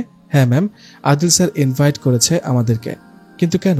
কোনো কারণ নেই, আর কারণ থাকলেও এখন বলবো না। কথাগুলো বলছে আর রোশনির দিকে হেঁটে আসছে আদিল। আপনারা সবাই নিজের ইচ্ছে মতো আনন্দ উপভোগ করতে পারেন, আমরা রাত 10টায় এখান থেকে ফিরব। রোশনি অনেকটা অবাক হলেও খুশিও হয় বটে। চারদিকে আলোর ঝলকানি দেখা যাচ্ছে, আলোর ভিড়ে বাচ্চারা যেন খেলতে খেলতে হারিয়ে যাচ্ছে। রোশনি বাচ্চাদের দেখে আরো খুব খুশি হয়। রোশনি দৌড়ে বাচ্চাদের কাছে গিয়ে বাচ্চাদের খেলায় অংশগ্রহণ করে। দীর্ঘক্ষণ ধরে খেলতে খেলতে রোশনি হাঁপিয়ে ওঠে। আদিল দূর থেকে শুধু রোশনিকে দেখে যাচ্ছিল। রোশনি ক্লান্ত হয়ে একটু সাইডে এসে শান্ত হয়ে দাঁড়িয়ে আকাশের দিকে তাকিয়ে আছে। আদিল গুটিসুটি পায়ে রোশনির একটু কাছাকাছি অনেকটা দূরে এসেও সে রোশনিকে দেখছে। রোশনি আকাশের দিকে তাকিয়ে কত কথা মনে মনে বলতে থাকে, আদিল সেটা স্পষ্ট বুঝতে পারছিল। কিছুক্ষণ পর রোশনি নিজের স্থিরতা ভেঙে চাঁদকে খুঁজতে থাকে। উকি মেরে চারদিকে তাকিয়ে চাঁদকে না দেখে ঝিলের ধারে এসে রোশনি বলতে শুরু করে, এই চাঁদ, তোমাকে না বলেছি আমার থেকে আড়াল হয়ে থাকবা না? কেন মাঝে মাঝে আড়াল হয়ে থাকো তুমি? তুমি জানো আমি কার উম্মত? কতবারই তো বলেছি, কিন্তু তুমি তো বারবার ভুলে যাও। আমিও আজকে আবারও বলছি, আমি হযরত মুহাম্মদ সাল্লাল্লাহু আলাইহি ওয়াসাল্লামের উম্মত, যিনি তোমার থেকেও সুন্দর ছিলেন, অপূর্ব অতুলনীয় সুন্দর ছিলেন আমার নবী করিম সাল্লাল্লাহু আলাইহি ওয়াসাল্লাম। ভুলে যেও না যেন। অবশ্য তুমিও খুব সুন্দর, তোমাকে আল্লাহ তাআলা অনেক সুন্দর করে তৈরি করেছেন, এই জন্য আমি তোমাকে খুব পছন্দ করি। এই তারকারাও খুব সুন্দর। রোশনি এক এক করে তারকা দেখছে আর হাঁটছে। তারকার নেশায় পড়ে হাঁটার কোনো ঠিক ঠিকানা নেই। উথাল পাথাল হাঁটতে হাঁটতে ঝিলের একদম কাছে চলে যাচ্ছে রোশনি। দুই এক কদম এগিয়ে চললেই একটা বিপদ হবে। আদিল আর নাইমা দৌড়ে যাচ্ছে রোশনির দিকে। দুজনে ম্যাম ম্যাম বলে জোরে জোরে ডাকছে, কিন্তু রোশনির সেদিকে কোনো খেয়ালই নেই। রোশনি আর এক পা এগুলেই বিপদ। আদিল দৌড়ে গিয়ে রোশনির হাত ধরে আদিলের দিকে টান দেয়। রোশনি আদিলের বুকে এসে পড়ে। রোশনির শ্বাস প্রশ্বাস থমকে দাঁড়ায়। সে বুঝতেই পারছিল না রিয়েলিটিতে আদৌ হচ্ছেটা কি। রোশনি এই প্রথমবারের মতো এত কাছ থেকে আদিলের দিকে তাকায়। আদিলের চোখ ছলছল করছে, চেহারায় ভয়ের ছাপ স্পষ্ট দেখা যাচ্ছে। আদিলের শ্বাস প্রশ্বাসের গতিবেগ দেখে এমন মনে হচ্ছে যেন তার প্রাণটা এক্ষুনি বেরিয়ে যাচ্ছিল। রোশনি তৎক্ষণাৎ আদিলের থেকে সরে দাঁড়ায়। আসলে স্যার, আমি খুবই দুঃখিত, জাযাকাল্লাহ, এটুকু বলে রোশনি নাইমার হাত ধরে চলে যায়। রোশনি, তুই আকাশ দেখলে তার মাঝে হারিয়ে যাস, কিন্তু সব জায়গায় তো এভাবে হারিয়ে গেলে চলবে না, তোর নিজের দিকেও তো খেয়াল রাখতে হবে। আজ আদিল স্যার সঠিক সময় না পৌঁছালে কি যে হতো।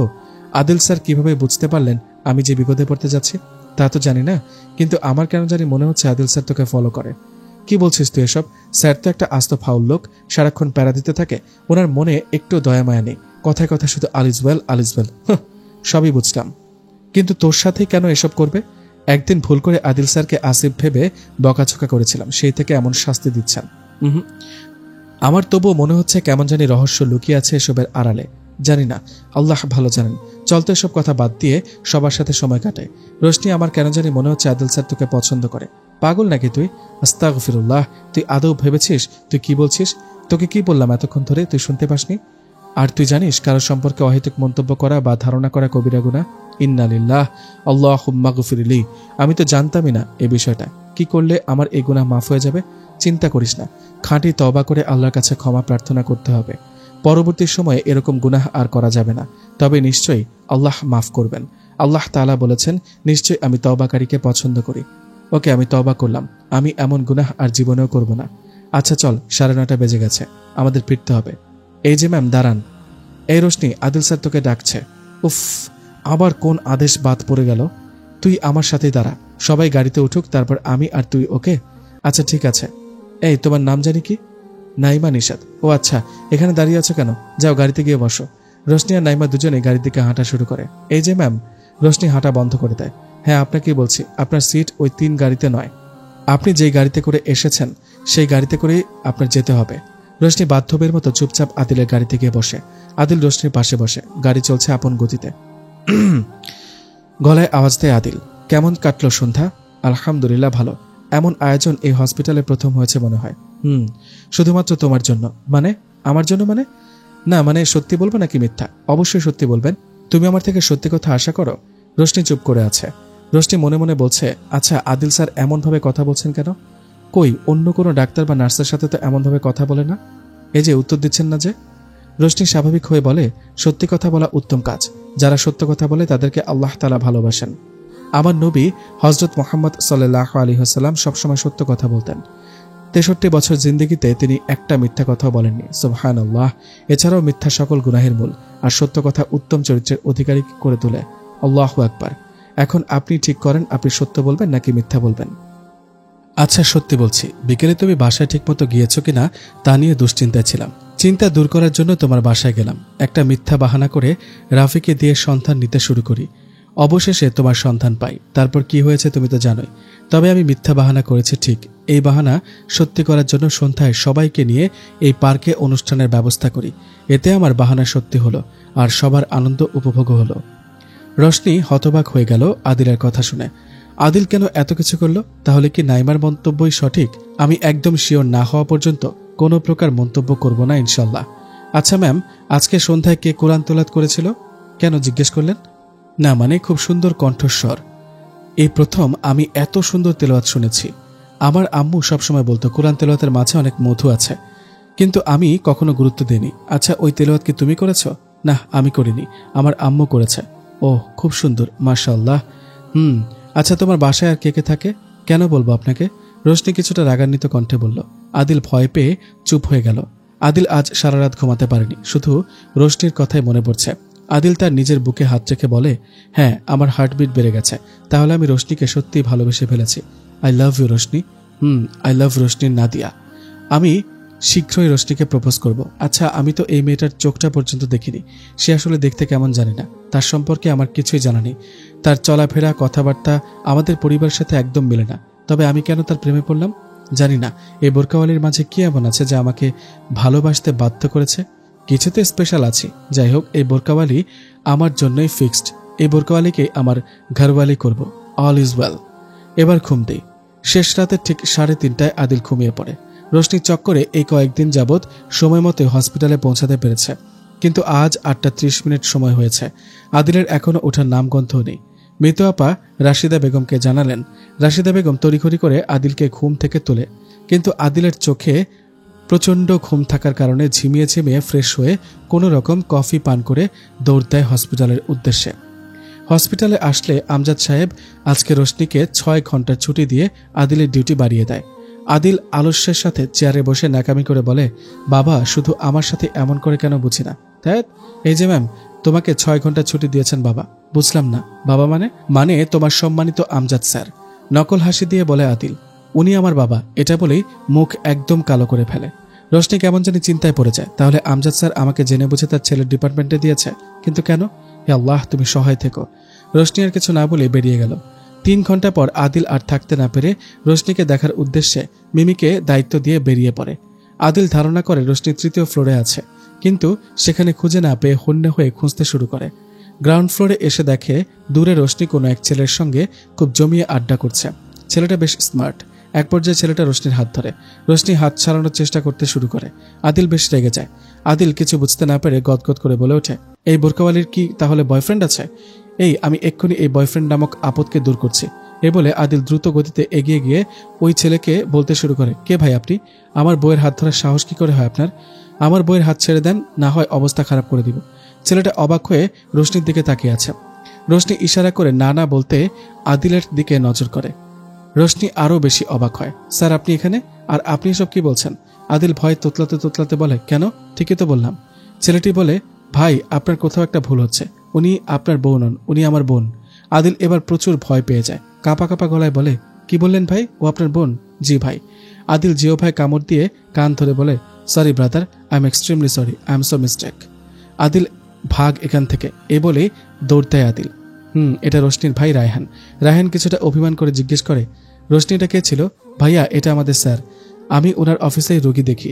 আমি জানি না উনি আজকে হঠাৎ এমন আচরণ কেন করলেন। তোর এমন আচরণ হঠাৎ মনে হয় নাকি কিছুটা পুরনো?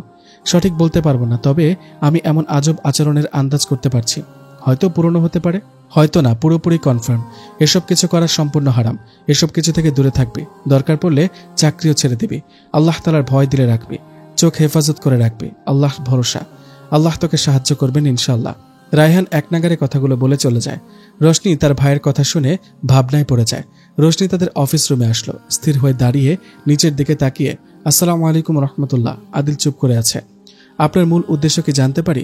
আদিল চুপ করে আছে। বলবেন না হয় আমি অন্য পথ খুঁজে নিব। এভাবে চুপ হয়ে থাকবেন না। আমি জানি না, মানে আমি বলতে পারবো না কিছু। ওকে, বলতে হবে না। তবে হ্যাঁ, আমি এই ডাক্তার পেশা থেকে পদত্যাগ করব ইনশাল্লাহ। মামুর বাড়ির আবদার নাকি? তুমি কোনোভাবেই পদত্যাগ করতে পারবে না। কেন পারবো না? অবশ্যই পারবো। এটা একান্তই আমার ব্যক্তিগত মতামত। তোমার ধারণা একদম ভুল। তুমি এই চেম্বারে আসার আগে যেসব স্বাক্ষর করেছো তার সম্পর্কে নিশ্চয়ই অবগত আছো। তারপর ওই দিন অফিসে একটা দলিলের স্বাক্ষর করেছিলে, মনে আছে? ওই দলিলে তুমি আমার সাথে চুক্তিবদ্ধ হয়েছ, আমি যতদিন না বাঁচবো ততদিন তুমি এই হসপিটালে কেন, এই চেম্বার থেকেই পদত্যাগ করতে পারবে না। এই যে দেখো তার দলিল। আদিল রোশনির দিকে একটা দলিল বাড়িয়ে দেয়। রোশনির চোখ ছানা বড়া হয়ে যায়। What is this? এটা কেমন ধরনের ইনসাফ? আপনি কেন এমন করছেন আমার সাথে? আমি তো আমার ভুলের জন্য ক্ষমা চেয়েছি। অ্যান্সার চাচ্ছ তো? বলবো নাকি? হ্যাঁ, আমি সবকিছুর কারণ জানতে চাই, বলুন। আদিল উঠে রোশনির দিকে এগিয়ে আসতে থাকে। রোশনি এক পা করে পেছনে যেতে থাকে। দেওয়ালে রোশনির পিঠ থেকে যায়। রোশনি ভয় কাতর। আদিল রোশনির সামনে এসে দেওয়ালে এক হাত দিয়ে রোশনির দিকে তাকিয়ে বলে, আই লাভ ইউ। আমি তোমাকে ভালোবাসি রোশনি নাদিয়া। তুমি যেদিন বকুনি দিয়েছিলে তার আগে থেকেই তুমি আমার মনে ভালোবাসার স্থান তৈরি করে নিয়েছ। আমি তোমাকে ছাড়া কিছুই ভাবতে পারি না। রোশনি নাদিয়া, আমি তোমাকে বিয়ে করতে চাই। আস্তাগফিরুল্লাহ, আল্লাহুম্মা গফিরলি। আল্লাহকে ভয় করুন। আপনি জানেন আপনি কত বড় গুনাহের মাঝে ডুবে আছেন? আপনি যেই পথে চলতে শুরু করেছেন তা সম্পূর্ণ হারাম। আপনার মতো ছেলেকে তো আমি কখনোই বিয়ে করব না। আপনি আমার থেকে দূরে সরেন। কিন্তু আদিল কিছু বলতে যাবে, তখনই রোশনি আবারও বলে, দূরে যান প্লিজ, আমার কষ্ট হচ্ছে। আদিল সরে দাঁড়ায়। আচ্ছা, তুমি কেমন ছেলেকে বিয়ে করতে চাও? আমি একজন দিনদার ছেলেকে বিয়ে করব ইনশাআল্লাহ, যার প্রতি আমার রব সন্তুষ্ট থাকবে, যাকে দেখলে আমার রবের কথা স্মরণ হবে, তাকে নিয়ে ইসলামের পথে চলে আল্লাহর সন্তুষ্টি অর্জন করে আল্লাহর রহমতে একসাথে জান্নাতে যাব ইনশাআল্লাহ। তুমি যাই বলো, দেখে নিও তুমি আমারই হবে। আল্লাহর রহমত ছাড়া কিছু হয় না, দেখা যাবে। যদি আমি আপনারই হই তাহলে মনে করব আপনি আমার কাছে রহমত স্বরূপ, আর যদি আমি অন্য কারোর জন্য হয়ে থাকি তাহলে আপনি আপনার ধারণা ঠিক করে নেবেন। Okay, all is well, accepted. Roshni দলিলটা আদিলের টেবিলে রেখে বলল, স্যার, আমি কাল থেকে হসপিটালে আসবো না ইনশাআল্লাহ। আপনার ইচ্ছে হলে আমার বাসার অ্যাড্রেসে রিজাইন লেটার পাঠিয়ে দিতে পারেন। আসসালামু আলাইকুম রহমতুল্লাহ। যেতে পারো, নো প্রবলেম। কাল এমনিতেও ছুটির দিন, এত ভাব নিও না। আর আরেকটা কথা, তার পরের দিন আমাদের একটা জাঙ্কেট আছে সিনিয়র্স স্যারের পক্ষ থেকে। সেই জাঙ্কেটে সবাই থাকবে। এখন তুমি অ্যাটেন্ড না থাকলে তুমি পরবর্তীতে কি জবাব দেবে সেটা তুমি জানো। এবার যেতে পারো। ওয়ালাইকুম আসসালাম রহমতুল্লাহ। রোশনি চোখে মুখে কান্নার ছাপ, সারা মাথায় চিন্তায় ঘুরপাক খাচ্ছে। মুহূর্তের মধ্যে রোশনি বেরিয়ে পড়ে। খুব ক্ষিপ্র হয়ে ওঠে রোশনি। সারাক্ষণ সালাত আদায় করা, তাসবিহ পাঠ করা, কোরআন পড়া নিয়ে ব্যস্ততার মাঝে সম্পূর্ণ সময় কাটায়। পরের দিন তার আমলের সঙ্গে রোজাও যোগ করে নেয়। কাল রোশনির জাঙ্কেটে তো যেতেই হবে। কি করবে সে? কিভাবে আদিলের মুখোমুখি হবে? এত কিছু শোনার পরও না, কিছুই মাথায় ধরছে না। তাহাজ্জুদে সালাত আদায় করে প্রার্থনা করতে শুরু করে, ইয়া রব, উত্তম পথ দেখাও, উত্তম ফয়সালা দান করো, আমাকে উত্তম জীবন সঙ্গী দান করুন। বারবার এই দোয়াগুলোই করছে। ফজরের আজান শুনে কত মধুর কণ্ঠ, এই আজান কত মধুর। রোশনি আজানের জবাব দিয়ে দোয়া পাঠ করে সালাত আদায় করে নেয়। ফজরের আমল সূরা ইয়াসিন তেলাওয়াত করে প্রায় আধা ঘন্টা ধরে ধীরে ধীরে সুমধুর কণ্ঠে তেলাওয়াত শুরু করে। তেলাওয়াত শেষে সকাল সন্ধ্যার আমল করে। রোশনি জানালার কাছে গিয়ে পর্দা সরিয়ে দিয়ে সূর্য উদয়ের দোয়া পাঠ করে নেয়, যার অর্থ সকল প্রশংসা আল্লাহ তাআলার জন্য, যিনি আজ পুরো দিনটা নিরাপদে রেখেছেন এবং আমাদের কৃত পাপের জন্য আমাদের ধ্বংস করেননি। আহলান সাহালান, সুপ্রভাত। আপনাকে আমার হৃদয়ে এবং আমার পুরো রুমের শুভেচ্ছা। রোশনির সারা রুম সকালের আলোয় আলোকিত হয়ে গেল। রোশনি খুশি মনে ইশরাক সালাত আদায় করে মুনাজাত করে আল্লাহর কাছে। সালাত শেষ করে বারান্দায় এসে দেওয়ালে হেলান দিয়ে বসে সকালের আবহাওয়া উপভোগ করে। রোশনি প্রকৃতির রাজ্যে হারিয়ে কখন যে রূপালীর আরেকটা দেশে হারিয়ে যায় আঁচই করতে পারল না। রোশনির মা রুমানা বেগমের ডাকে রোশনির ঘুম ভাঙে। রোশনি উঠে ফ্রেশ হয়ে ফোন হাতে নিয়ে দেখে 10টা মিসড কল। রোশনি মাথায় হাত দিয়ে বলে, ইন্না লিল্লাহ, বড় স্যার কল করেছেন এতগুলো, কি করবো এখন? রোশনি ভয়ে ভয়ে কল ব্যাক করে। আসসালামু আলাইকুম রহমতুল্লাহ। ওয়ালাইকুম আসসালাম। রোশনি তুমি কোথায়? তোমার জন্য আমরা আধ ঘন্টা যাবৎ অপেক্ষা করে আছি, আসতে এত দেরি হচ্ছে কেন? রোশনি কিছু বলতে যাবে, ঠিক তখনই অন্য একজন স্যার মানে আমজাদ স্যার ফোন টেনে নিয়ে বলেছে, রোশনি প্লিজ চলে আসো, তোমার জন্য আদিলও আসছে না, প্লিজ চলে আসো, সবাই আমাদের পরিচয় জানে, প্লিজ। এখন রওনা হয়েছ কিনা বলো। জি জি না না মানে। রোশনি চুপ করে লুকিয়ে থাকলে কোনো সমস্যায় সমাধান হয় না, তুমি 10 মিনিটের মধ্যে ক্যাম্পাসে উপস্থিত হও, এই বলে আমজাদ হোসেন ফোন কেটে দেয়। রোশনি বোরকা, হিজাব, নিকাব, মোজা পরিধান করা শুরু করে আর আদিলের কাছে কল করে। আসসালামু আলাইকুম রহমতুল্লাহ। ওয়ালাইকুম আসসালাম রহমতুল্লাহ। কে বলছেন? আমি যেই হই না কেন আপনি এটা বলেন, আপনি এখনো ক্যাম্পাসে যাচ্ছেন না কেন? আচ্ছা তুমি কি রোশনি না দিয়া? জানি না, আপনি আমার প্রশ্নের উত্তর দেন। উপস, সেই ঝাঁঝালো বকুনি, তুমি আমার রোশনি না দিয়া। What a surprise! আমি সব ভাবলেও এটা ভাবিনি যে তুমি আমাকে কল করবে। I love you so much. আমি ফোন রেখে দিচ্ছি। ওকে ওকে, বলছি কিভাবে যাব বলো। আমি সেই 2 ঘন্টা যাবত তোমার জন্য তোমার বাসার নিচে দাঁড়িয়ে আছি, কিন্তু তোমার কোনো খোঁজই নেই। কি কি বলছেন এসব? সত্যি বলছি। রোশনি তাড়াতাড়ি নিচে নেমে এসে দেখে সত্যি আদিল দাঁড়িয়ে আছে। রোশনি তার কান থেকে ফোন নামিয়ে রাগে আদিলকে পাশ কাটিয়ে একটা রিকশায় উঠে যায়। রিকশার পেছন পেছন আদিলও আসে। হসপিটালের সামনে নেমে ভাড়া দিতে চাইলে ড্রাইভার নিতে অস্বীকার করে। আপা, আপনার ভাড়া দেওয়ার প্রয়োজন নেই। কেন? ওই বাসার সামনে যে ভাই দাঁড়িয়েছিল উনি আগে থেকেই ভাড়া দিয়ে আমাকে এই দাঁড় করায় রাখছিল আপনার জন্য। রোশনি আরও রেগে গিয়ে ভাড়া রিকশায় রেখে বলে, এই ভাড়া রাখেন আর তার ভাড়া তাকে ফিরিয়ে দেবেন। এই বলে রোশনি ক্যাম্পাসের দিকে হনহন করে চলে যায়। রিকশাওয়ালা পেছন দিকে তাকিয়ে দেখে আদিল গাড়ি থেকে নামছে। রিকশাওয়ালা দৌড়ে আদিলের কাছে গিয়ে বলে, স্যার, বোরকাওয়ালা মহিলার কণ্ঠ এত কঠিন আর কর্কশ হতে পারে, আগে জানতাম না। ভাই, এই নেন আপনার ভাড়া। রিকশাওয়ালার কথা শুনে আদিলের মুখ ভয়ে ফ্যাকাশে হয়ে যায়। গোমরা মুখে বলল, কিসের ভাড়া? ওই আপা বলছে আপনাকে আপনার ভাড়া দিয়ে দিতে। উফ, কি করলে এই মেয়ে ইমপ্রেস হবে আল্লাহ জানে। আদিল ও রোশনির পেছনে পেছনে দৌড় দেয়। রোশনি আর আদিল আসাতে সবাই খুশি মনে জাঙ্কেটের উদ্দেশ্যে রওনা হয়। দীর্ঘ 5 ঘন্টা পর সবাই চট্টগ্রাম ইকো পার্কে পৌঁছায়। নাইমা এবং রোশনি ফ্রেশ হয়ে অজু করে সালাত আদায়ের স্থানে জোহরের সালাত আদায় করে নেয়। রোশনি সূরা ফাতিহা তেলাওয়াত করছে আর নাইমা মুগ্ধ হয়ে শুনছে। সবাই খুব আনন্দের সাথে উঁচু উঁচু পাহাড়, ঝর্ণাধারা, জলপ্রপাত ইত্যাদি দেখছে। রোশনিও দেখছে, কিন্তু তার দেখার মাঝে যেন আল্লাহর সাহায্য খুঁজে বেড়াচ্ছে। ইশারা সালাত আদায়ের পর সূরা মুলক তেলাওয়াত করে ঝর্ণার পাশে বসে আকাশ পানে তাকিয়ে আছে। এক রাশ কষ্ট যেন তার মনের মাঝে ঘুরে বেড়াচ্ছে। সবাই আনন্দ ফুর্তি করে তাঁবুর ভেতর চলে গেছে, কিন্তু রোশনি বসে আছে একা একা। রাত খুব গভীর হয়ে গেছে। রোশনি তাহাজ্জুদের সালাত আদায় করে তাঁবুর দিকে এগিয়ে যাচ্ছিল। হঠাৎ পাশের তাঁবু থেকে কোনো কথার আওয়াজ শুনতে পেয়ে সে তাঁবুর দিকে এগিয়ে যায়। সব শুনে নেয় রোশনি। রোশনি চিন্তায় পড়ে যায়। চিন্তিত হয়ে নিজের তাঁবুর দিকে ফিরতে গিয়ে তাঁবুর খুঁটিতে রোশনির হিজাব আটকে যায়। রোশনি হিজাব ছাড়ানোর চেষ্টা করলে তাঁবু নড়ে চড়ে ওঠে। ভেতরে যারা কথা বলছিল তারা আঁচ করতে পারে যে কেউ তাদের কথা শুনে নিয়েছে। তারা তাঁবু থেকে বের হওয়ার জন্য প্রস্তুতি নেয়। রোশনি বুঝতে পেরে ভয় পেয়ে যায়। হঠাৎ রোশনির হাত ধরে হ্যাঁচকা টান দিয়ে হুটহাট আরেকটা তাঁবুতে ঢুকে পড়ে। রোশনি কিছু বুঝতে না পেরে চিৎকার করতে যাবে, ঠিক তখনই রোশনির মুখ চেপে ধরে। এই চুপ করো, আমি আদিল, ভয় পেও না, আল্লাহ ভরসা। আদিলের স্পর্শে রোশনির পুরো শরীর ঠান্ডা হয়ে যায়। আদিল এই প্রথম রোশনির চোখ জোড়া দেখে। এত মায়াবী চোখ! অন্ধকারের মাঝে যেন পরীর চোখ জোড়া তার সামনে হাজির করা হয়েছে। আদিল রোশনির চোখের মাঝেই হারিয়ে যায়। মিমি বাইরে এসে বাইরের ব্যক্তিকে খুঁজতে থাকে। মিমি খুঁজতে খুঁজতে তাঁবুর খুঁটিতে হিজাবের ছেঁড়া কিছু অংশ দেখতে পায়। মিমি বুঝতে পারে তাঁবুর বাহিরে কে ছিল। মিমি আবার ভিতরে চলে যায়। রোশনি আদিলকে ধাক্কা দিয়ে দূরে সরিয়ে বলে, what the hell is this? আপনি আমার সিনিয়র স্যার, তাই আপনাকে এত সম্মান করি। যদি অন্য কেউ হতেন তাহলে এসবের পরিণাম খুব খারাপ হতো। সরি, আমার তোমাকে মিমির হাত থেকে রক্ষা করার জন্য এমনটা করতে হয়েছে, না হয় আমি করতাম না। আমি এতটাও খারাপ নই। আমি আমার বোনকে ছাড়া আজও কোনো মেয়েকে স্পর্শ করিনি। আমি অনেক ধনী পরিবারের ছেলে হয়েও আমার কোনো মেয়ে ফ্রেন্ড ছিল না, আজও নেই।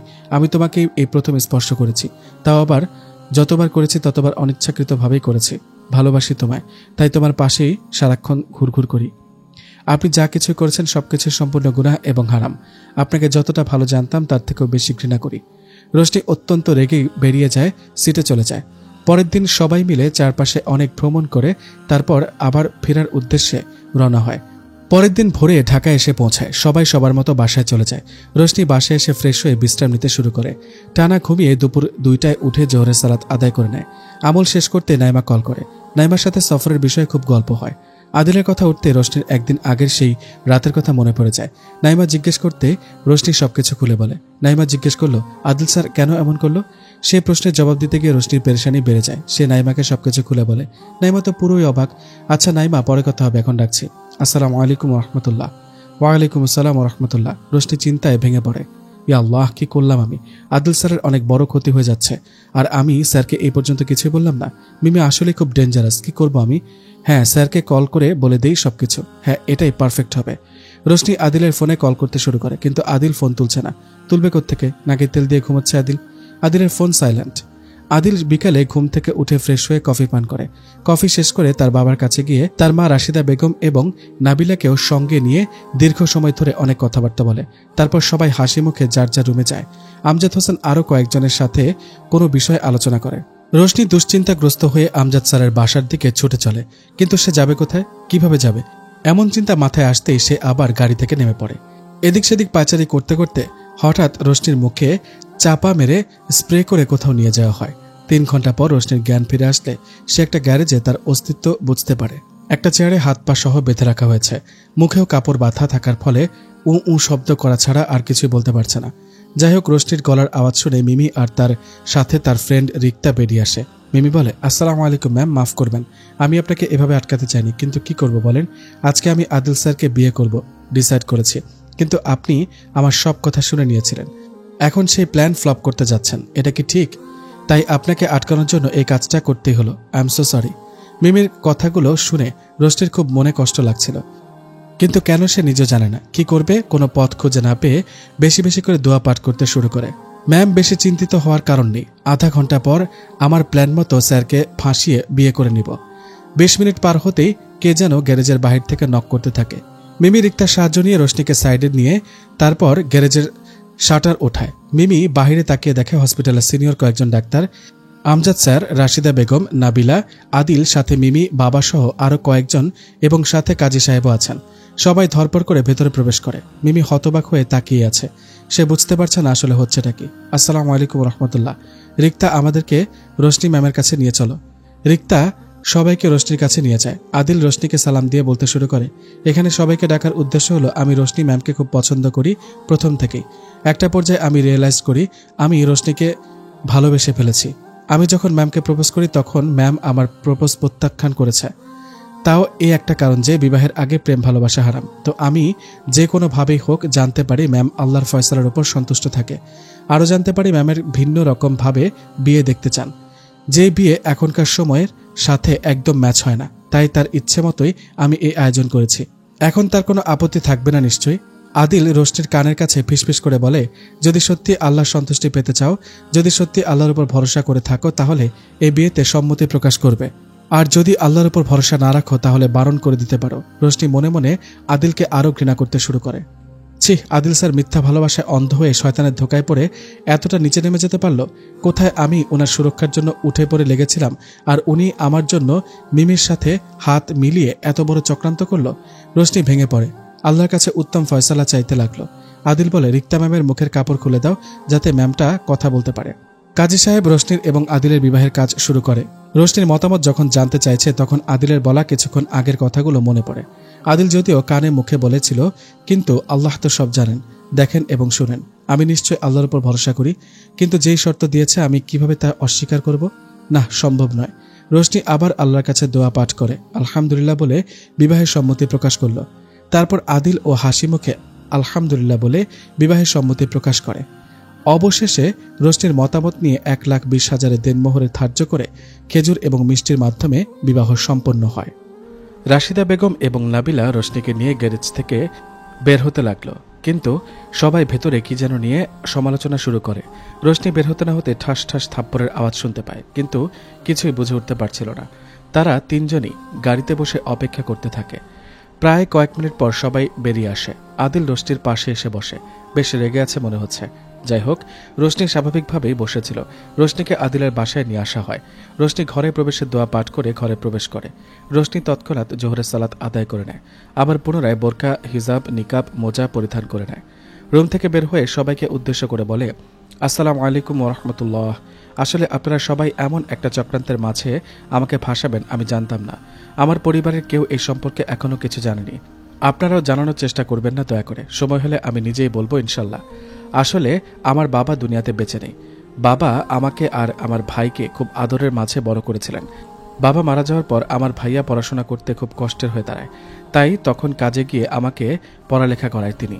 ভাইয়ার স্বপ্ন ছিল সে একজন ডাক্তার হবে, কিন্তু তার স্বপ্ন পূরণ করার জন্য আমাকে ডাক্তার হিসেবে প্রতিষ্ঠিত করে। পড়াশোনা চালাতে গিয়ে অনেক ঋণের মুখে পড়ে যায়। সেই ঋণ শোধ করার উদ্দেশ্যে আর ভাইয়ার স্বপ্ন পূরণ করার জন্য এই পেশায় নিয়োজিত আছি। না হয় আমার ডাক্তারি করার কোনো ইচ্ছে ছিল না। যদি আমি জানতে পারতাম এমনটা হবে আমি কখনোই ডাক্তারি পড়তাম না। যাই হোক, আল্লাহ যা করেন ভালোর জন্যই করেন। আলহামদুলিল্লাহ, আমার রবের উপর আমার সম্পূর্ণ ভরসা আছে। ইনশাআল্লাহ এই ভরসা দিনে দিনে বাড়বে। ইনশাআল্লাহ এই ভরসা কোনোদিনও কমবে না। আল্লাহ কবুল করুন, আমিন। রোশনির কথার সাথে সাথে তার দুই চোখ অশ্রুসিক্ত হয়। রোশনি কান্না নিয়ন্ত্রণ করে বলে, আমি এখন বাসায় যাব, মা চিন্তা করছেন হয়তোবা। এ বলে রোশনি বেরিয়ে পড়ে। রোশনি কিভাবে উঠবে কোনো গাড়িতে? আজকে যে কাহিনী হয়েছে সে সব নিয়ে ভয়ে একাকার। রোশনি দাঁড়িয়ে আছে। আদিল পেছন থেকে এসে রোশনিকে বলে, রোশনি নাদিয়া, আমি তোমাকে ড্রপ করে দিই। খবরদার, একদম অধিকার ফলানোর চেষ্টা করবেন না। আপনি আমার সম্পর্কে কতটুকু জানেন? আমি বিবাহিতা। আমার তো কোনো চিন্তাই নেই। চিন্তা করার বিষয় আপনার। আপনি ভাবুন, এই বিবাহিতা মেয়েকে আপনি নিয়ে কি করবেন? কি বলো এসব? আমি বুঝলাম না। বুঝলে উত্তম, না বুঝলে অতি উত্তম। All is well. রোশনি মুখ ভেঙচি কেটে তারপর রিক্সা করে চলে যায়। রোশনি বাসায় গিয়ে বেশ চিন্তার মাঝে দিন শেষ করে। রোশনি একবার ঠিক করে ডাক্তারি ছেড়ে দিবে, কিন্তু ওই এগ্রিমেন্টের কথা মনে পড়তেই আদিলের কথা মনে পড়ে। আবার কষ্ট, আবার চিন্তা। রোশনি অসহায়ের মতো হসপিটালে এসে চুপচাপ ডিউটি করতে থাকে। আদিলও কিছুক্ষণ চুপচাপ ডিউটি করে তারপর উঠে এসে চেয়ার নিয়ে রোশনির পাশে বসে। ও রোশনির নাদিয়া, দেখো কালকে আমাদের বিয়ে হয়েছে, অথচ আমরা ঠিক একটুও কথা পর্যন্ত বলছি না। এটা ঠিক না। রোশনি বলে, জানেন, আমার ইচ্ছে ছিল একজন দিনদার পাত্রকে বিবাহ করব, কিন্তু দেখেন আপনি আল্লাহর সন্তুষ্টির জন্য না সালাত আদায় করেন, না আল্লাহর তাসবিহ পাঠ করেন, এমনকি আমাকেও ভালোবাসছেন, তাও আল্লাহর সন্তুষ্টির জন্য না। এমন একটা ছেলেকে আমার লাইফে কিভাবে জায়গা দিই? আপনার দিলে আল্লাহর ভয়টা পর্যন্ত নেই। আমি এমনিতেও বিবাহিতা। আমি দুঃখিত। আফওয়ান, সামহিনী। রোশনির কথাগুলো শুনে আদিল হতভম্ব হয়ে গেল। আসলেই তো, সে তো এভাবে কোনোদিন ভেবে দেখেনি। সে একজন হ্যান্ডসাম, স্মার্ট, আধুনিক, মডার্ন টাইপের একজন পুরুষ। সে তার জীবনকে ক্যারিয়ার দিয়ে প্রতিষ্ঠিত করেছে, কিন্তু তবুও সে কেন তার জীবনের পূর্ণতা পেল না? তার লাইফে ক্যারিয়ার, টাকা পয়সা, বাড়ি গাড়ি সবকিছু আছে, তবুও কেন জীবনের আসল মানে খুঁজে পাচ্ছে না? তাহলে এই জীবন আসল মানে, আসল উদ্দেশ্য কি তাহলে? ও রোশনি নাদিয়া, বলো না, জীবনের আসল মানে কি? জীবনের আসল উদ্দেশ্য কি? রোশনি বলল, আল্লাহ তাআলা বলেন, আমি জিন এবং মানব জাতি সৃষ্টি করেছি একমাত্র আল্লাহর ইবাদত করার জন্য। প্রত্যেক মানুষের কাজ একমাত্র আল্লাহর ইবাদত করা। শুধুমাত্র আল্লাহর সন্তুষ্টির জন্য খাঁটি নিয়তে আল্লাহর ইবাদত করতে হবে। আল্লাহ তাআলার ইবাদত কিভাবে করব তা জানার জন্য আমাদের জন্য হযরত মুহাম্মদ সাল্লাল্লাহু আলাইহি ওয়াসাল্লামকে পাঠিয়েছেন। তিনি হলেন শ্রেষ্ঠ মানব। তিনি হলেন আল্লাহ তাআলার সবচেয়ে প্রিয় বান্দা। রাসূলুল্লাহ সাল্লাল্লাহু আলাইহি ওয়াসাল্লামকে অনুসরণ করে যদি আল্লাহর ইবাদত করি, তাহলে নিশ্চয়ই আল্লাহ তাআলা আমাদের প্রতি সন্তুষ্ট হয়ে যাবেন। আল্লাহ তাআলা যে ব্যক্তির উপর সন্তুষ্ট হয়ে যায় তার আর কোনো কিছুর প্রয়োজন হয় না। ও আচ্ছা, তাহলে আমি তো এতদিন যাবৎ আল্লাহ তাআলার ইবাদত করিনি, হযরত মুহাম্মদ সাল্লাল্লাহু আলাইহি ওয়াসাল্লামের একটা সুন্নত পালন করিনি, তাহলে আমার কি হবে? সেটা তো আল্লাহ ভালো জানেন। তবে যেহেতু আপনি এখনো জীবিত আছেন, তাই আপনাকে তওবা করতে হবে, খাঁটি তওবা করতে হবে। আর যতদিন বেঁচে থাকবেন আল্লাহ তাআলাকে, কোরআন এবং নবীর সুন্নতকে আঁকড়ে ধরে থাকতে হবে। তওবা করব, খাঁটি তওবা করব, কিন্তু তা শুরু করব কিভাবে? তওবার নিয়তে 2 রাকাত নফল সালাত আদায়ের মাধ্যমে, সালাত শেষে মোনাজাতের মাধ্যমে, এছাড়া প্রতি সালাতের শেষে মোনাজাতের মাধ্যমে। যখন নির্জন স্থানে থাকবে তখন কিছু তাসবিহ পাঠ করে দরুদ শরীফ পড়ে মোনাজাত করে তওবা করতে পারেন। গভীর রাতে অর্থাৎ রাতের শেষ তৃতীয়াংশে তাহাজ্জুদের সালাত আদায়ের পর তওবা করতে পারেন। আদিল রোশনির কথাগুলো শুনে ছুটে চলে মসজিদের পানে। কোথা থেকে শুরু করবে সে? প্রথমে ওযু করে মসজিদে প্রবেশ করে। সালাতের জন্য দাঁড়াতে গিয়েও থমকে দাঁড়ায় আদিল। 2-3 সেকেন্ড পর হাউমাউ করে কেঁদে ওঠে আদিল। আদিলের হাঁটু কেঁপে ওঠে। আদিলের মাথা নিচু হয়ে আপন মনেই সেজদায় লুটিয়ে পড়ে। আদিল শুধু হাউমাউ করেই কাঁদছে। হৃদয় থেকে ও শুধু কান্নার আওয়াজ ভেসে আসছে। তার হৃদয় যেন কথা বলতে ভুলে গিয়েছে। তার জিহ্বাও কোনো কথা বলছে না, শুধু অনুভব করছে আদিল যেন ফিরে এসেছে রবের সন্নিকটে। দীর্ঘ সময় অতিবাহিত হওয়ার পর আদিল সেজদা থেকে মাথা তুলছে না। প্রায় জোহরের আজানের সময় হয়ে গেছে। মসজিদের ইমাম মসজিদে প্রবেশ করেছেন বেশ খানিকক্ষণ আগে। মসজিদের ইমাম সেজদারত লোকটিকে বারবার পরখ করছেন। মসজিদের ইমাম শেষমেশ সেজদারত লোকটির কাঁধে হাত রাখতে গিয়ে আবার হাত সরিয়ে নেয়। না, লোকটি আল্লাহকে সেজদা করে আল্লাহর সাথে সময় কাটাচ্ছে। আমি এমন মূল্যবান সম্পর্কের মাঝে বাধা সৃষ্টি করতে চাই না। ইমাম সাহেব জোহরের আজান দিতে শুরু করে। সুমধুর আজানের ধ্বনি আদিলের কানে গিয়ে পৌঁছায়। আদিল কিছুটা শান্ত হয়। সেজদা থেকে মাথা তুলে আদিল। চোখ মুখ ফুলে লাল হয়ে গেছে। সেজদার স্থানে চোখের পানি ভেসে বেড়াচ্ছে। আদিল তার পকেট থেকে রুমাল বের করে তার মুখ মুছে নেয়। তারপর ফ্লোরে থাকা পানিগুলো মুছতে শুরু করে, কিন্তু কোনো কাজ হয়নি। রুমালও সম্পূর্ণ পানির শোষণ করতে অক্ষম। আদিলের দিকে একটা বড় রুমাল এগিয়ে দেয় ইমাম সাহেব। আসসালামু আলাইকুম রহমতুল্লাহ, এই নেন ভাই, এই রুমালে সংগ্রহ করুন। এটা আপনার চোখের পানি সংগ্রহ করতে সবসময় কাজে দিবে ইনশাল্লাহ। আদিল রুমালটা হাতে নেয়। রুমালটা সম্পূর্ণ নতুন। কি সুন্দর সুগন্ধি বেরোচ্ছে রুমাল থেকে। এই রুমাল তার জন্য কতদিন যাবৎ অপেক্ষা করে আছে আল্লাহ জানেন। আদিল রুমালটা নিয়ে তার চোখের পানিগুলো সংগ্রহ করে নেয়। আদিল উঠে ইমাম সাহেবের কাছে গিয়ে বসে। আদিল ইমাম সাহেবকে তার সম্পর্কে সবকিছু খুলে বলে। ইমাম সাহেব সবকিছু শুনে বলল, ভাই, সালাত আদায়ের পর আমরা এই বিষয়ে কথা বলবো। আদিল বুঝবান হওয়ার পর এই প্রথম সালাত আদায়ের জন্য আল্লাহর সামনে দাঁড়ায়। সারা জাহানের প্রশান্তি যেন আদিলকে ঘিরে রেখেছে। সে এই প্রথম অনুভব করছে আল্লাহ তাআলার ইবাদতের মাঝে কতটা প্রশান্তি আছে।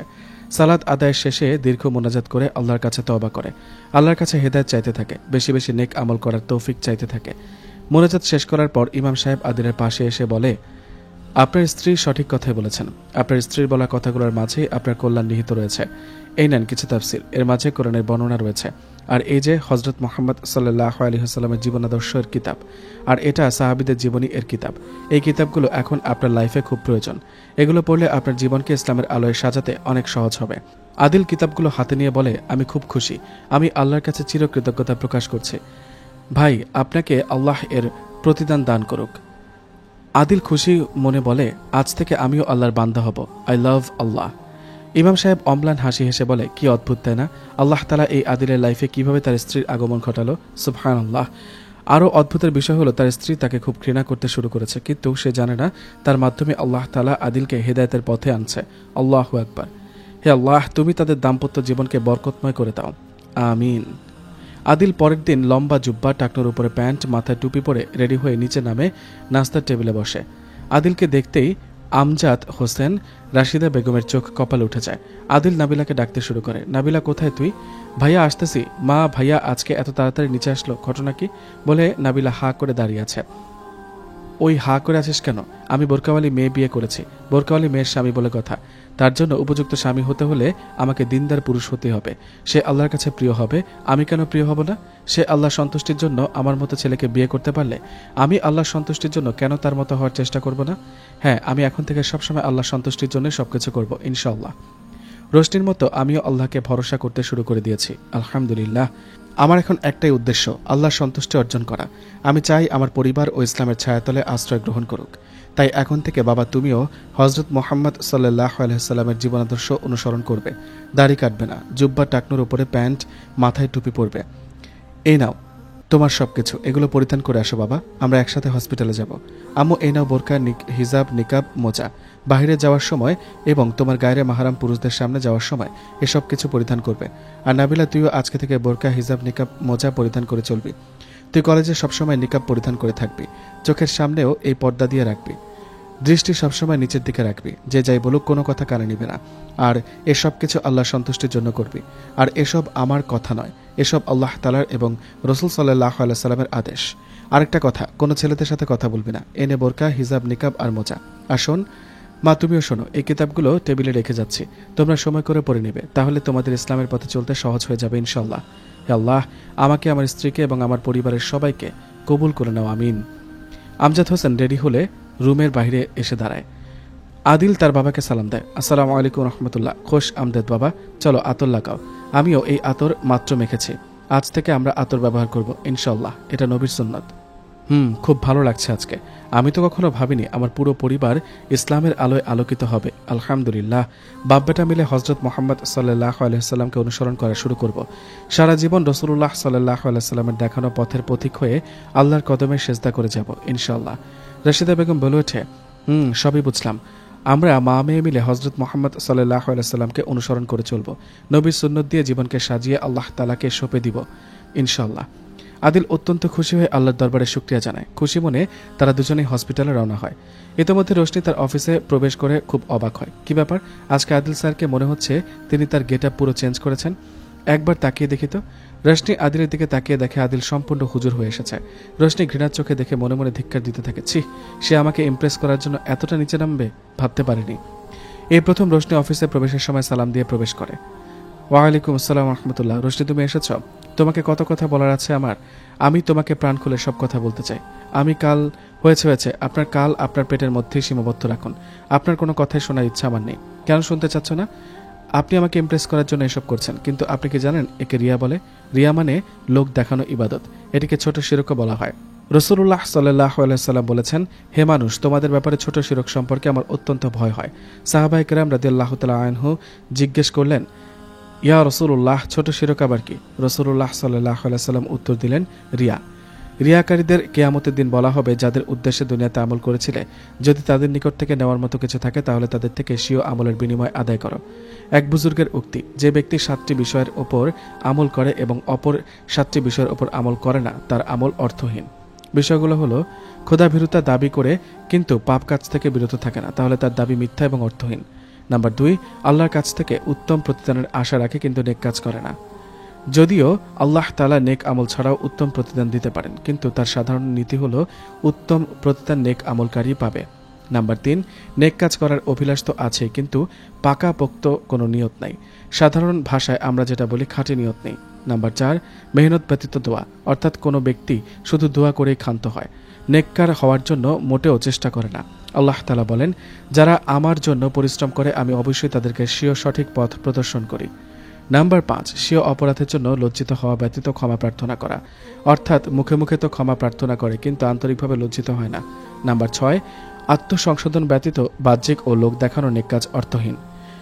নাম্বার 7, ইখলাস ব্যতীত প্রচেষ্টা, ইখলাস ব্যতীত বহু বড় বড় আমল অর্থহীন হয়ে দাঁড়ায়। বিষয়দ্রষ্টব্য, রাসূলুল্লাহ সাল্লাল্লাহু আলাইহি সাল্লামকে এক ব্যক্তি বলেছিলেন, ইয়া রাসূলুল্লাহ, আমি অত্যন্ত গোপনীয়তার সাথে আল্লাহর ইবাদত করি, কিন্তু মানুষ তা কিভাবে যেন জেনে যায়। এখন আমার এই ইবাদতের সওয়াবকে আল্লাহ তাআলা দিবেন না?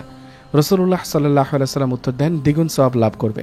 প্রথমত ইবাদত গোপন করার জন্য, আর দ্বিতীয়ত ইবাদত প্রকাশ হয়ে যাওয়ার ফলে। আদিল রোশনির কথাগুলো এবার স্পষ্ট বুঝতে পারে, তাই আদিল রোশনিকে আর কিছুই বলল না। রোশনি সুযোগ পেলে আদিলকে শুধু কথা শোনায় আর সবসময় ইগনোর করতে থাকে। আদিল নির্লজ্জের মতো রোশনিকে কপি করতে থাকে। রোশনি বিরক্ত হয়ে আদিলের জুব্বার কলারে ধরে ইচ্ছে মতো শাসায়। আদিল রোশনির কথাগুলো আবার মন দিয়ে শুনতে থাকে। আবার আদিল জ্বালাতন শুরু করে। আবার রোশনি আদিলকে ইচ্ছা মতো জ্ঞান দেয়। এভাবেই তাদের অফিস কাটে। আর রাতের বেলা রোশনিকে অনবরত কল করে শুধু বলতে থাকে, আই লাভ ইউ, ভালোবাসি ভালোবাসি তোমাকে, আল্লাহর জন্যই ভালোবাসি। রোশনি এই কথাগুলো শুনে বিরক্ত হয়ে যদি বলে কল কেটে ফোন রেখে দিব, তাহলে আদিল রোশনির বাসার সামনে আসবে বলে হুমকি দেয়। এভাবেই ডুবতে থাকে বেলা, কাটতে থাকে রাত। কেটে যায় অনেক দিন। বেচারি রোশনির অবস্থা নাজেহাল। তার সামনে এখন একটাই রাস্তা, আদিলকে অ্যাকসেপ্ট করা। কারণ রোশনি এতদিনে বুঝে গেছে আদিল সত্যি দিনের পথে এসেছে। রোশনির ঝাঁঝালো কণ্ঠের প্রত্যেকটা আহ্বান আদিল তার জীবনে সাজিয়ে তুলেছে, এমনকি তার পরিবারের কাউকে বাদ রাখেনি। রোশনি চেম্বারে বসে আনমনে এসব ভাবছিল। আদিলের সালামের আওয়াজ শুনে রোশনি একটু স্বাভাবিক হয়ে বসে। আদিল টেবিলে ব্যাগ রেখে রোশনির কাছে ছুটে আসে। এই রোশনির নাদিয়া, কেমন আছো তুমি? আলহামদুলিল্লাহ ভালো।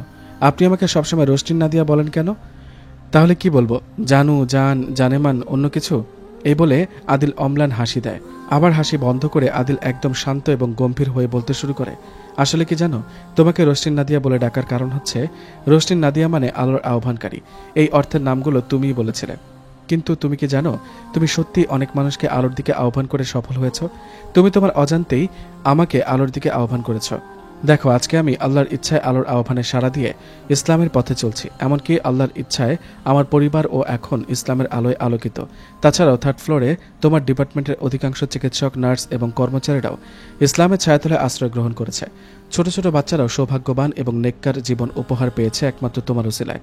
আল্লাহ সত্যি মহান। আমি আল্লাহর কাছে শুকরিয়া জানাই যে আল্লাহ তাআলা তোমাকে আমার স্ত্রী করে দিয়েছে। আল্লাহর কাছে দোয়া করি যেন আল্লাহ তাআলা একজন দিনদার স্বামী আমাকে বানিয়ে দিতে পারে। আমিন। রোশনির নাদিয়া, তুমি একদিন ঠিক আমাকে ভালোবেসে ফেলবে। একদিন আমাকে খুব জোর করে জড়িয়ে ধরবে। একদিন আমার হাত খুব শক্ত করে আঁকড়ে ধরবে, আর চিরস্থায়ীভাবে তুমি আমার হয়ে যাবে। তবে হ্যাঁ, একটা কথা, সত্যি তুমি আমার ছেলে, আমার আছো, আমারই থাকবে। রোশনির রাগ হলেও কেন জানি কিছুই বলতে পারছে না। তার এখন মনে হচ্ছে আদিল সত্যি কথা বলছে।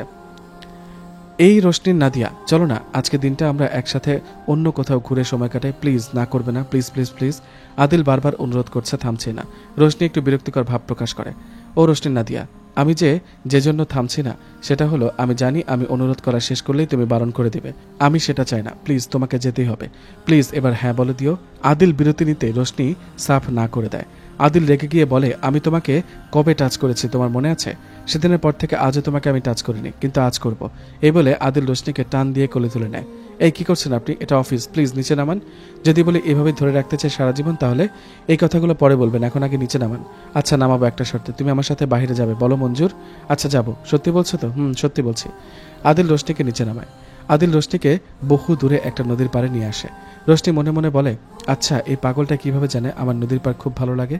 রোশনি ভালো লাগার দৃষ্টি দিয়ে আদিলের দিকে তাকিয়ে থাকে। রোশনি আদিলকে পরখ করতে থাকে। আদিলের দাড়িগুলো বেশ বড় হয়েছে। আদিলকে দেখতে একদম হুজুরের মতো লাগছে। সত্যি এই পাগলটা আসলেই হ্যান্ডসাম। যতটা খারাপ ভেবেছি তাকে তার চেয়েও ভালো এই পাগল। আদিল আর রোশনির সময়গুলো খুব সুন্দরভাবেই কাটে। রোশনি খুব খুশি, খুব স্বাভাবিকভাবেই আদিলের সঙ্গে কথা বলছে। রাত 8টা বেজে গেছে, তারা এখনও নদীর পাড়ে। আদিল গাড়িতে গিয়ে একগুচ্ছ গোলাপ ফুল নিয়ে রোশনিকে প্রপোজ করে। রোশনি লজ্জা মাখা হাত দিয়ে ফুলগুলো হাতে নেয়। আলহামদুলিল্লাহ, আমি অনেক খুশি হয়েছি তুমি ফুলগুলো নেওয়াতে। রোশনি নাদিয়া, তুমি বদলে গেছো। মানে কিভাবে পরিবর্তন হলাম? এই যে তুমি এখানে আসার পর একবারও আমাকে বকুনি দাওনি, একবার রেগে গিয়ে আমার কাছে আসোনি, একবারও আমার জুব্বার কলার ধরনি। রোশনি চুপ হয়ে আছে। এই পাগলি, একটা আবদার করবো, রাখবে আমার? আবারও পাগলি বলছেন? তুমি আমাকে মনে মনে পাগল বলে রাখো, আমি স্পষ্ট শুনতে পাই। এখন আমি তোমাকে পাগলি বলে সমস্যা কোথায়? রোশনি আবারও চুপ হয়ে যায়। এই পাগলি, বলো না, একটা আবদার রাখবে। কি আবদার শুনি? আদিল রোশনির খুব কাছে এসে বলে, প্লিজ বাধা দিও না, তোমাকে দেখার খুব ইচ্ছে জেগেছে। এই বলে রোশনির হিজাব নিকাব খুলে ফেলে আদিল। রোশনির দিকে চোখ পড়তে আদিলের চোখ আটকে যায়। আদিল যেন জান্নাতি হুর দেখছে। রোশনি এত সুন্দরী, মাশাআল্লাহ। রোশনি লজ্জায় তার হাত দিয়ে মুখ ঢেকে নেয়। আদিল রোশনির হাত ধরে তার হাতের মোজাগুলো খুলে দেয়। মাশাআল্লাহ, সত্যি জান্নাতি হুর নেমে এসেছে। এত সুন্দর কোনো মেয়ে হতে পারে?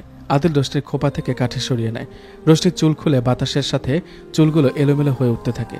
এখন আরও খুব সুন্দর লাগছে। রোশনি, নাদিয়া, তুমি সত্যি রোশনির মতোই সুন্দরী। রাতের আধারে তোমার রূপ ঝলমল করছে।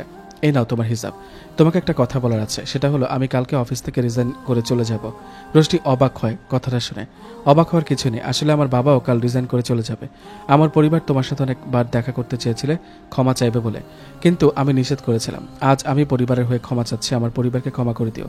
কি বলছেন এসব? কেন আপনারা রিজাইন করবেন শুনি? আসলে সবাই আমাদের এই ইসলামিক কালচারটাকে মেনে নিতে পারছে না, তাই আমাদের রিজাইন করতে হচ্ছে। তুমি কাল থেকে সকল এগ্রিমেন্ট থেকে মুক্তি। এই যে সব ফাইল। রোশনির চারদিক যেন অন্ধকার হয়ে আসে। বাতাসে ভেসে আসছে বিরহের কান্নার আওয়াজ। মুহূর্তের মাঝে আকাশে মেঘ এসে ভেসে বেড়াচ্ছে। আপনি আর বাবা এখন কি করবেন? একটা নতুন জায়গাতে আমার মতো করে আল্লাহর ইচ্ছা একটা হসপিটাল খুলবো ইনশাল্লাহ। আর আদিল থমকে গিয়ে আবার বলে, তুমি কি বললে? আমি আর বাবা? মানে তুমি আমার বাবাকে বাবা বললে? মানে তুমি আমায় ভালোবেসে ফেলেছ? না, একদমই না। আমার তো বাবা নেই, তাই বাবা বললাম। এমনিতেও উনি তো আমার সম্পর্কে বাবা, সম্পর্ক যদিও ঘৃণার হয়ে থাকে। তুমি মিথ্যা বলছো। তোমার চোখ, তোমার নিঃশ্বাস, তোমার স্পন্দন বলছে তুমি আমাকে ভালোবেসে ফেলেছ। ঠিক তখনই আকাশ গর্জন করতে শুরু করে। দেখো রোশনি, নাদিয়া, তোমার ভালোবাসার সাক্ষী আকাশ দিচ্ছে। একবার তোমার ওই মিষ্টি ঠোঁট দিয়ে বলো না, আমি তোমাকে আল্লাহর সন্তুষ্টির জন্য ভালোবাসি। আমি বিবাহিত, আপনি সেটা জানেন। তাহলে বলুন, আমি বিবাহিত হয়ে আপনাকে কেন ভালোবাসতে যাব? আমি শতবার শুনেছি তুমি বিবাহিতা, কিন্তু আজও তোমার স্বামীকে দেখলাম না। এতবার ফলো করা সত্ত্বেও কখনো দেখিনি তুমি তোমার স্বামীর সাথে দেখা করেছ। অফিসে কখনো দেখিনি তুমি ফোনে তোমার স্বামীর সাথে কথা বলেছ। রাতভর তোমার ফোনে আমি কথা বলতাম, তোমার স্বামীকে একবারও নোটিস করেনি? নোটিস করে থাকলেও কি আমি তো এমন ঝামেলা কখনোই নোটিস করিনি। রাতে কখনো তোমার ফোন ব্যস্তও পাইনি। কিভাবে বিশ্বাস করব তুমি বিবাহিতা? তবে হ্যাঁ, আমি জানি তুমি আমাকেই ভালোবাসো। আমি তোমাকে বিয়ে করেছি বলে তুমি বিবাহিতা হয়েছ। তুমি তোমার অজান্তে আমাকে ভালোবেসে ফেলেছ, যেটা তুমি আজকে থেকে উপলব্ধি করবে ইনশাল্লাহ। রোশনি আমতা আমতা করে বলতে থাকে, আপনি এত নিশ্চিতভাবে কিভাবে বলছেন এসব কিছু? আদিল মুচকি একটা হাসি দিয়ে বলে, অর্ধেক কথা বলেছি আর অর্ধেক বাকি। শোনো, তুমি আমাকে ভালোবাসতে বলেই আমার উপর সব অধিকার খাটিয়েছ। আমাকে শাসন করে দিনের পথে আসতে সাহায্য করেছ। শত পুরুষ বাদ দিয়ে তুমি আমাকে ঘৃণা করো, তাও প্রতিনিয়ত।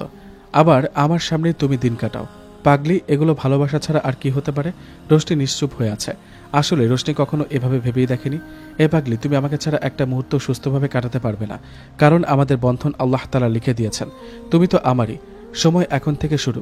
আদিল মুচকি হেসে রোশনির নাক 2 আঙ্গুল দিয়ে স্পর্শ করে। এই পাগলি, আমি তোমার অপেক্ষায় থাকবো। তোমার জন্য আমার হৃদয়ের দরজা সবসময় খোলা থাকবে। যখন আর একা থাকতে পারবে না, শাসন করার জন্য চলে যেও। এখন চলো ফিরতে হবে। আদিল রোশনিকে বাসার সামনে নামিয়ে দিয়ে সে বাসায় চলে যায়। রাতে রোশনি আদিলের বলা প্রত্যেকটা কথা বারবার মনে করতে থাকে। আদিলের চলে যাওয়াতে তার কেন এত কষ্ট হচ্ছে? আদিলের বলা প্রত্যেকটা কথা কেন তার কাছে সত্যি বলে মনে হচ্ছে? তাহলে কি সত্যি সে আদিলকে ভালোবেসে ফেলেছে? ভালোবাসা আসলে কেমন হয় সেটা রোশনি কখনো জানার চেষ্টা করেনি। রোশনি রাসূলুল্লাহ সাল্লাল্লাহু আলাইহি ওয়াসাল্লামের দাম্পত্য জীবনী পড়তে শুরু করে। রোশনির চোখ বেয়ে পানি পড়তে শুরু করে। সে বুঝতে পারে আদিল তাকে কতটা ভালোবাসে, আর সেই ভালোবাসায় রোশনি ঘর বেঁধে ফেলেছে। হ্যাঁ, এটাই পবিত্র ভালোবাসা, আল্লাহর দেয়া এক অমূল্য অশেষ নিয়ামত। এই নিয়ামত এতদিন তার অন্তরে বিদ্যমান ছিল, তাই সে বুঝতে পারেনি। হে আল্লাহ, আমাকে এই নিয়ামত থেকে কখনো বঞ্চিত করবেন না। রোশনি নফল সালাত আদায় করে মুনাজাত করে অনেক আকুল আবেদন পেশ করে। সেজদায় কখন যে ঘুমিয়ে পড়ে। ফজরের আজানের ধ্বনি শুনে রোশনি জেগে ওঠে। প্রতিদিনের মতো সালাত আমল শেষ করে তার মায়ের রুমে যায়। সেখানে রোশনির দাদু এবং রায়হানও ছিল। রোশনি শান্ত স্বরে বলে, আমি তোমাদেরকে আজকে একটা গুরুত্বপূর্ণ কথা বলতে চাই। তার আগে একটা প্রশ্নের জবাব আমি চাই। সেটা হলো, ধরো আল্লাহ তাআলা তোমাদের অজান্তে আমাকে একটা বিশেষ নিয়ামত দান করেছেন, যেটা নিয়ামত তোমাদের জানিয়েও আল্লাহ তাআলা দিতে পারতেন। আর সেই নিয়ামত নিয়ে কি তোমরা সন্তুষ্ট হবে না? সবাই এক কথায় বলল, নিশ্চয়ই, আলহামদুলিল্লাহ। আমরা খুশি মনে গ্রহণ করতাম, কোনো অভিযোগ করতাম না। আচ্ছা, যদি তাই হয় তাহলে শোনো, আমার অফিসার আদিল স্যারের সঙ্গে আমার গত 8 মাস আগে বিবাহ হয়েছে, কিন্তু তোমাদেরকে জানানোর মতো পরিস্থিতি হয়ে ওঠেনি। কিন্তু আজ তোমাদেরকে জানানোর প্রয়োজন মনে হলো, তাই জানালাম। আল্লাহ রহমতে আদিল স্যার এখন দিনের পথে চলে এসেছেন। রুমানা বেগম রোশনিকে থামিয়ে দিয়ে বলে, হয়েছে হয়েছে, আর বলতে হবে না, আমরা সবকিছু জানি। আরও 6 মাস আগে আদিলের মা এবং নাবিলা এসে সবকিছু বলেছেন। তাদের সাথে আমাদের প্রতিনিয়ত যোগাযোগ হয়। শুধু আদিল ছাড়া সবাই এসে আমাদের বাড়িতে প্রায় বেরিয়ে যায়। আদিল সবকিছু জানতো, তার কথায় আমরা তোমাকে কিছু জানাইনি। রোশনি তার মাথায় হাত দিয়ে বলে, উফ শট। আদিল আমার বিষয়ে সবকিছু জেনেও আমার কাছে কত নিষ্পাপের মতো থাকতো। আদিলের কাছে ক্ষমা চাইতেই হবে। পরক্ষণে আবার বলতে শুরু করে, আমার কাছে কোনো সময় নেই, আজ আদিল চলে যাবে। রোশনির চোখের কোণে অশ্রু এসে টলমল করছে। রোশনির চোখের অশ্রুগুলো তার হাতে নিয়ে বলে, রোশনি, তুই সত্যি আদিলকে ভালোবাসিস? একটা ছোট্ট মিটিংয়ের মাধ্যমে আদিল এবং আমজাদ হোসেন সবার থেকে বিদায় নেয়। আমজাদ হোসেন রোশনির দিকে এগিয়ে আসে। রোশনি সালাম দেয়, আসসালামু আলাইকুম রহমতুল্লাহ। ওয়ালাইকুম আসসালাম রহমতুল্লাহ। কেমন আছো মা? আলহামদুলিল্লাহ ভালো। মা, তুমি আমাকে ক্ষমা? ইন্নালিল্লাহ। বাবা কি বলছেন এসব? আমজাদ হোসেন খুব খুশি হলেন রোশনির মুখে বাবা ডাক শুনে। অশ্রু ভেজা চোখ মুখ নিয়ে বলল, কি বললে? আবার বলো। বাবা, আমার একমাত্র বাবা। আমজাদ হোসেন চোখের পানি ধরে রাখতে পারছে না, তবুও চোখের পানি মুছে বলতে থাকে, আমার আর কোনো অভিযোগ নেই, আমার আর কোনো আবদার নেই, আমার আর কোনো দুঃখ নেই। তুমি আমায় বাবা বলে স্বীকৃতি দিয়েছ, এটাই আমার জন্য যথেষ্ট। আলহামদুলিল্লাহ। আমজাদ হোসেন খুশির কান্না নিয়ে আদিলের হাত ধরে বাইরে চলে যেতে শুরু করে। আদিলের অশ্রুসিক্ত চোখ জোড়া রোশনির দিকে তাকিয়ে আছে। রোশনিও আদিলের দিকে তাকিয়ে আছে, কিছু হয়তো বলতে চেয়েছিল, অথবা আদিলের সেই মায়াভরা কণ্ঠের কিছু কথা শুনতে চেয়েছিল। কিন্তু তাদের শেষ দেখাটা নীরবে স্মৃতি দিয়ে ইতি করে। রোশনি দৌড়ে বারান্দায় আসতে থাকে। আদিল গাড়িতে ওঠার সময় উপরের দিকে তাকায়, কিন্তু রোশনিকে কোথাও না দেখে বড্ড অভিমান করে এক বুক কষ্ট নিয়ে গাড়িতে উঠে পড়ে। রোশনি বারান্দায় এসে আদিলের চলে যাওয়ার পানে তাকিয়ে থাকে। রোশনি নিজেকে আটকে রাখতে না পেরে একটা লেটার হাতে নেয় আর নিজের সিগনেচার দিয়ে কিছু একটা ওকে করে। হেড অফিসে রোশনির প্রমোশন বাড়ানোর কথাবার্তা শুরু হয়। সবাই সম্মতি প্রকাশ করার পর রোশনিকে অফিসে আসার জন্য তলব করা হয়। রোশনি অফিসে প্রবেশ করে সালাম দিয়ে দাঁড়িয়ে আছে। হেড ডাক্তার রোশনিকে প্রমোশনের সংবাদ দিলে সবাই কংগ্রাচুলেশনস বলে অভিনন্দন জানায়। রোশনি সবাইকে খুব শান্ত গলায় বলতে শুরু করে, I am sorry sir, I am extremely sorry. আমি খুবই দুঃখিত, কিন্তু তবুও বলতেই হবে যে আমি নিজে থেকে এখানে এই মুহূর্তে আসলাম কেন। কারণ হলো, আমি নিজ ইচ্ছায় আমার চাকরি থেকে রিজাইন করেছি। এই যে আমার রেজিগনেশন লেটার। কিন্তু কেন Roshni? What is problem? Sir, কোনো প্রবলেম নেই, কারণ একটাই, যেখানে আমার বাবা নেই সেখানে আমি কি করব? যেখানে আমার এমডি আদিল স্যার নেই সেখানে আমি পিএ হয়ে থাকবো কিভাবে? আদিল স্যার শুধু আমার স্যার নন, তিনি আমার present and future husband sir. আমি আমার স্বামীর সাথে থাকতে চাই আর তার আনুগত্য করতে চাই। আমার উচ্চ ডিগ্রি অর্জন করার কোনো ইচ্ছা আকাঙ্ক্ষা নেই। এতদিন যাবৎ এখানে কাজ করেছি, যদি কোনো কাজে কথায় বা আচরণে কষ্ট পেয়ে থাকেন তাহলে মাফ করবেন। আমার কাছে সময় খুব কম, আমাকে যেতে হবে। আসসালামু আলাইকুম রহমতুল্লাহ। রোশনি দ্রুত গতিতে হসপিটাল থেকে বের হয়ে যায়। রাস্তার পাশে দাঁড়িয়ে আছে রিক্সার জন্য। আসসালামু আলাইকুম রহমতুল্লাহ। রোশনি পেছনে ফিরে তাকায়। ওয়ালাইকুম আসসালাম রহমতুল্লাহ বারকাতুহু। কে আপনি? আমি নাবিলা। ও আচ্ছা, তুমি এখানে? দেখা করতে এসেছি আপনার সঙ্গে। আলহামদুলিল্লাহ, খুব ভালো কথা। যদি কিছু মনে না করেন তাহলে আপনাকে ভাবি বলে ডাকতে পারি? নিশ্চয়ই, এতে অনুমতি নেওয়ার কি আছে? আচ্ছা ঠিক আছে। ভাবি, আপনি কি আমার উপর রেগে আছেন? কি যে বলো না তুমি, তুমি তো আমার বোন, তোমার উপর কেন রাগ করব? বুঝেছি, অনেক কথা জমে আছে তোমার এই ছোট্ট অন্তরে। চলো, ওই পাশে একটা খোলা পার্ক আছে, সেখানে হাঁটতে হাঁটতে যাই আর কথা বলি। আচ্ছা ঠিক আছে। নাবিলা রোশনির হাত চেপে ধরে বলে, ভাবি চলো না আমাদের বাসায়। আমার ভাই খুব ভালো। আমার ভাই তোমাকে ছাড়া ভালো থাকতে পারবে না। আমি জানি তোমার অমতে ওই দিন ভাইয়া তোমাকে বিবাহ করেছে, কিন্তু তোমাকে বিয়ে না করলে ভাইয়া অনেক বড় বিপদে পড়তে হতো। কি বিপদ আসতে যাচ্ছিল সেটা আপনারও নিশ্চয়ই অবগত।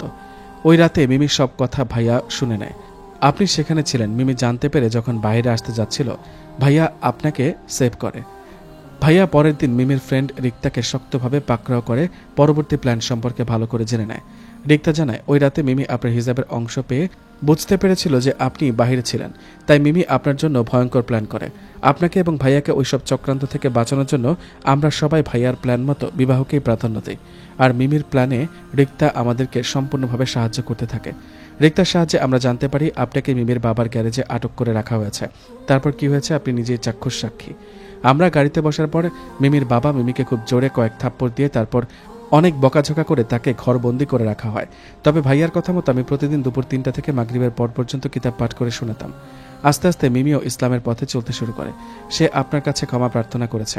আলহামদুলিল্লাহ, এটা তো খুব সুন্দর একটা সুসংবাদ। রোশনি তার ভুল বুঝতে পারে। রোশনি নিজেকে ধিক্কার দিতে থাকে। ছি রোশনি, সত্যিটা না জেনে তুই আদিলকে শুধু শুধুই মাত্রাতিরিক্ত ঘৃণা করে এসেছিলি। রোশনি, তুই অনেক বড় গুনাহ করে ফেলেছিস। রোশনি খুব অনুশোচনা করে।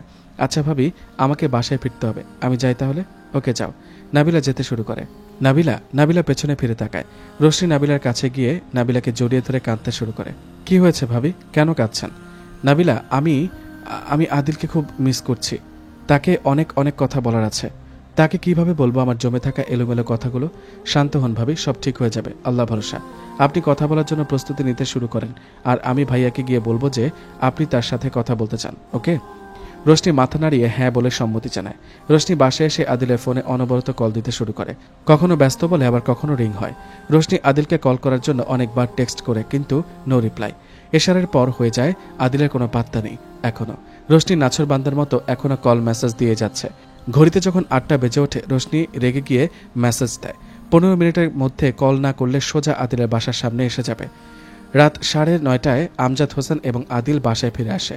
নাবিলা দৌড়ে এসে বলে, কত চিন্তায় ছিলাম তোমাদেরকে নিয়ে, জানো? বৃষ্টি শুরু হয়ে গেছে, তোমাদের সেই সকাল থেকে লাপাত্তা। বাবা, তুমি এখনো ফোন বাসায় রেখে যাওয়ার অভ্যাসটা পরিবর্তন করতে পারলে না? আর ভাইয়া তুমি, তোমার ফোন কোথায় বলো তো? কতগুলো ফোন দিয়েছি, কোনো রেসপন্স নেই। সরি নাবিলা, ওহো, ফোনটা সাইলেন্ট ছিল রে।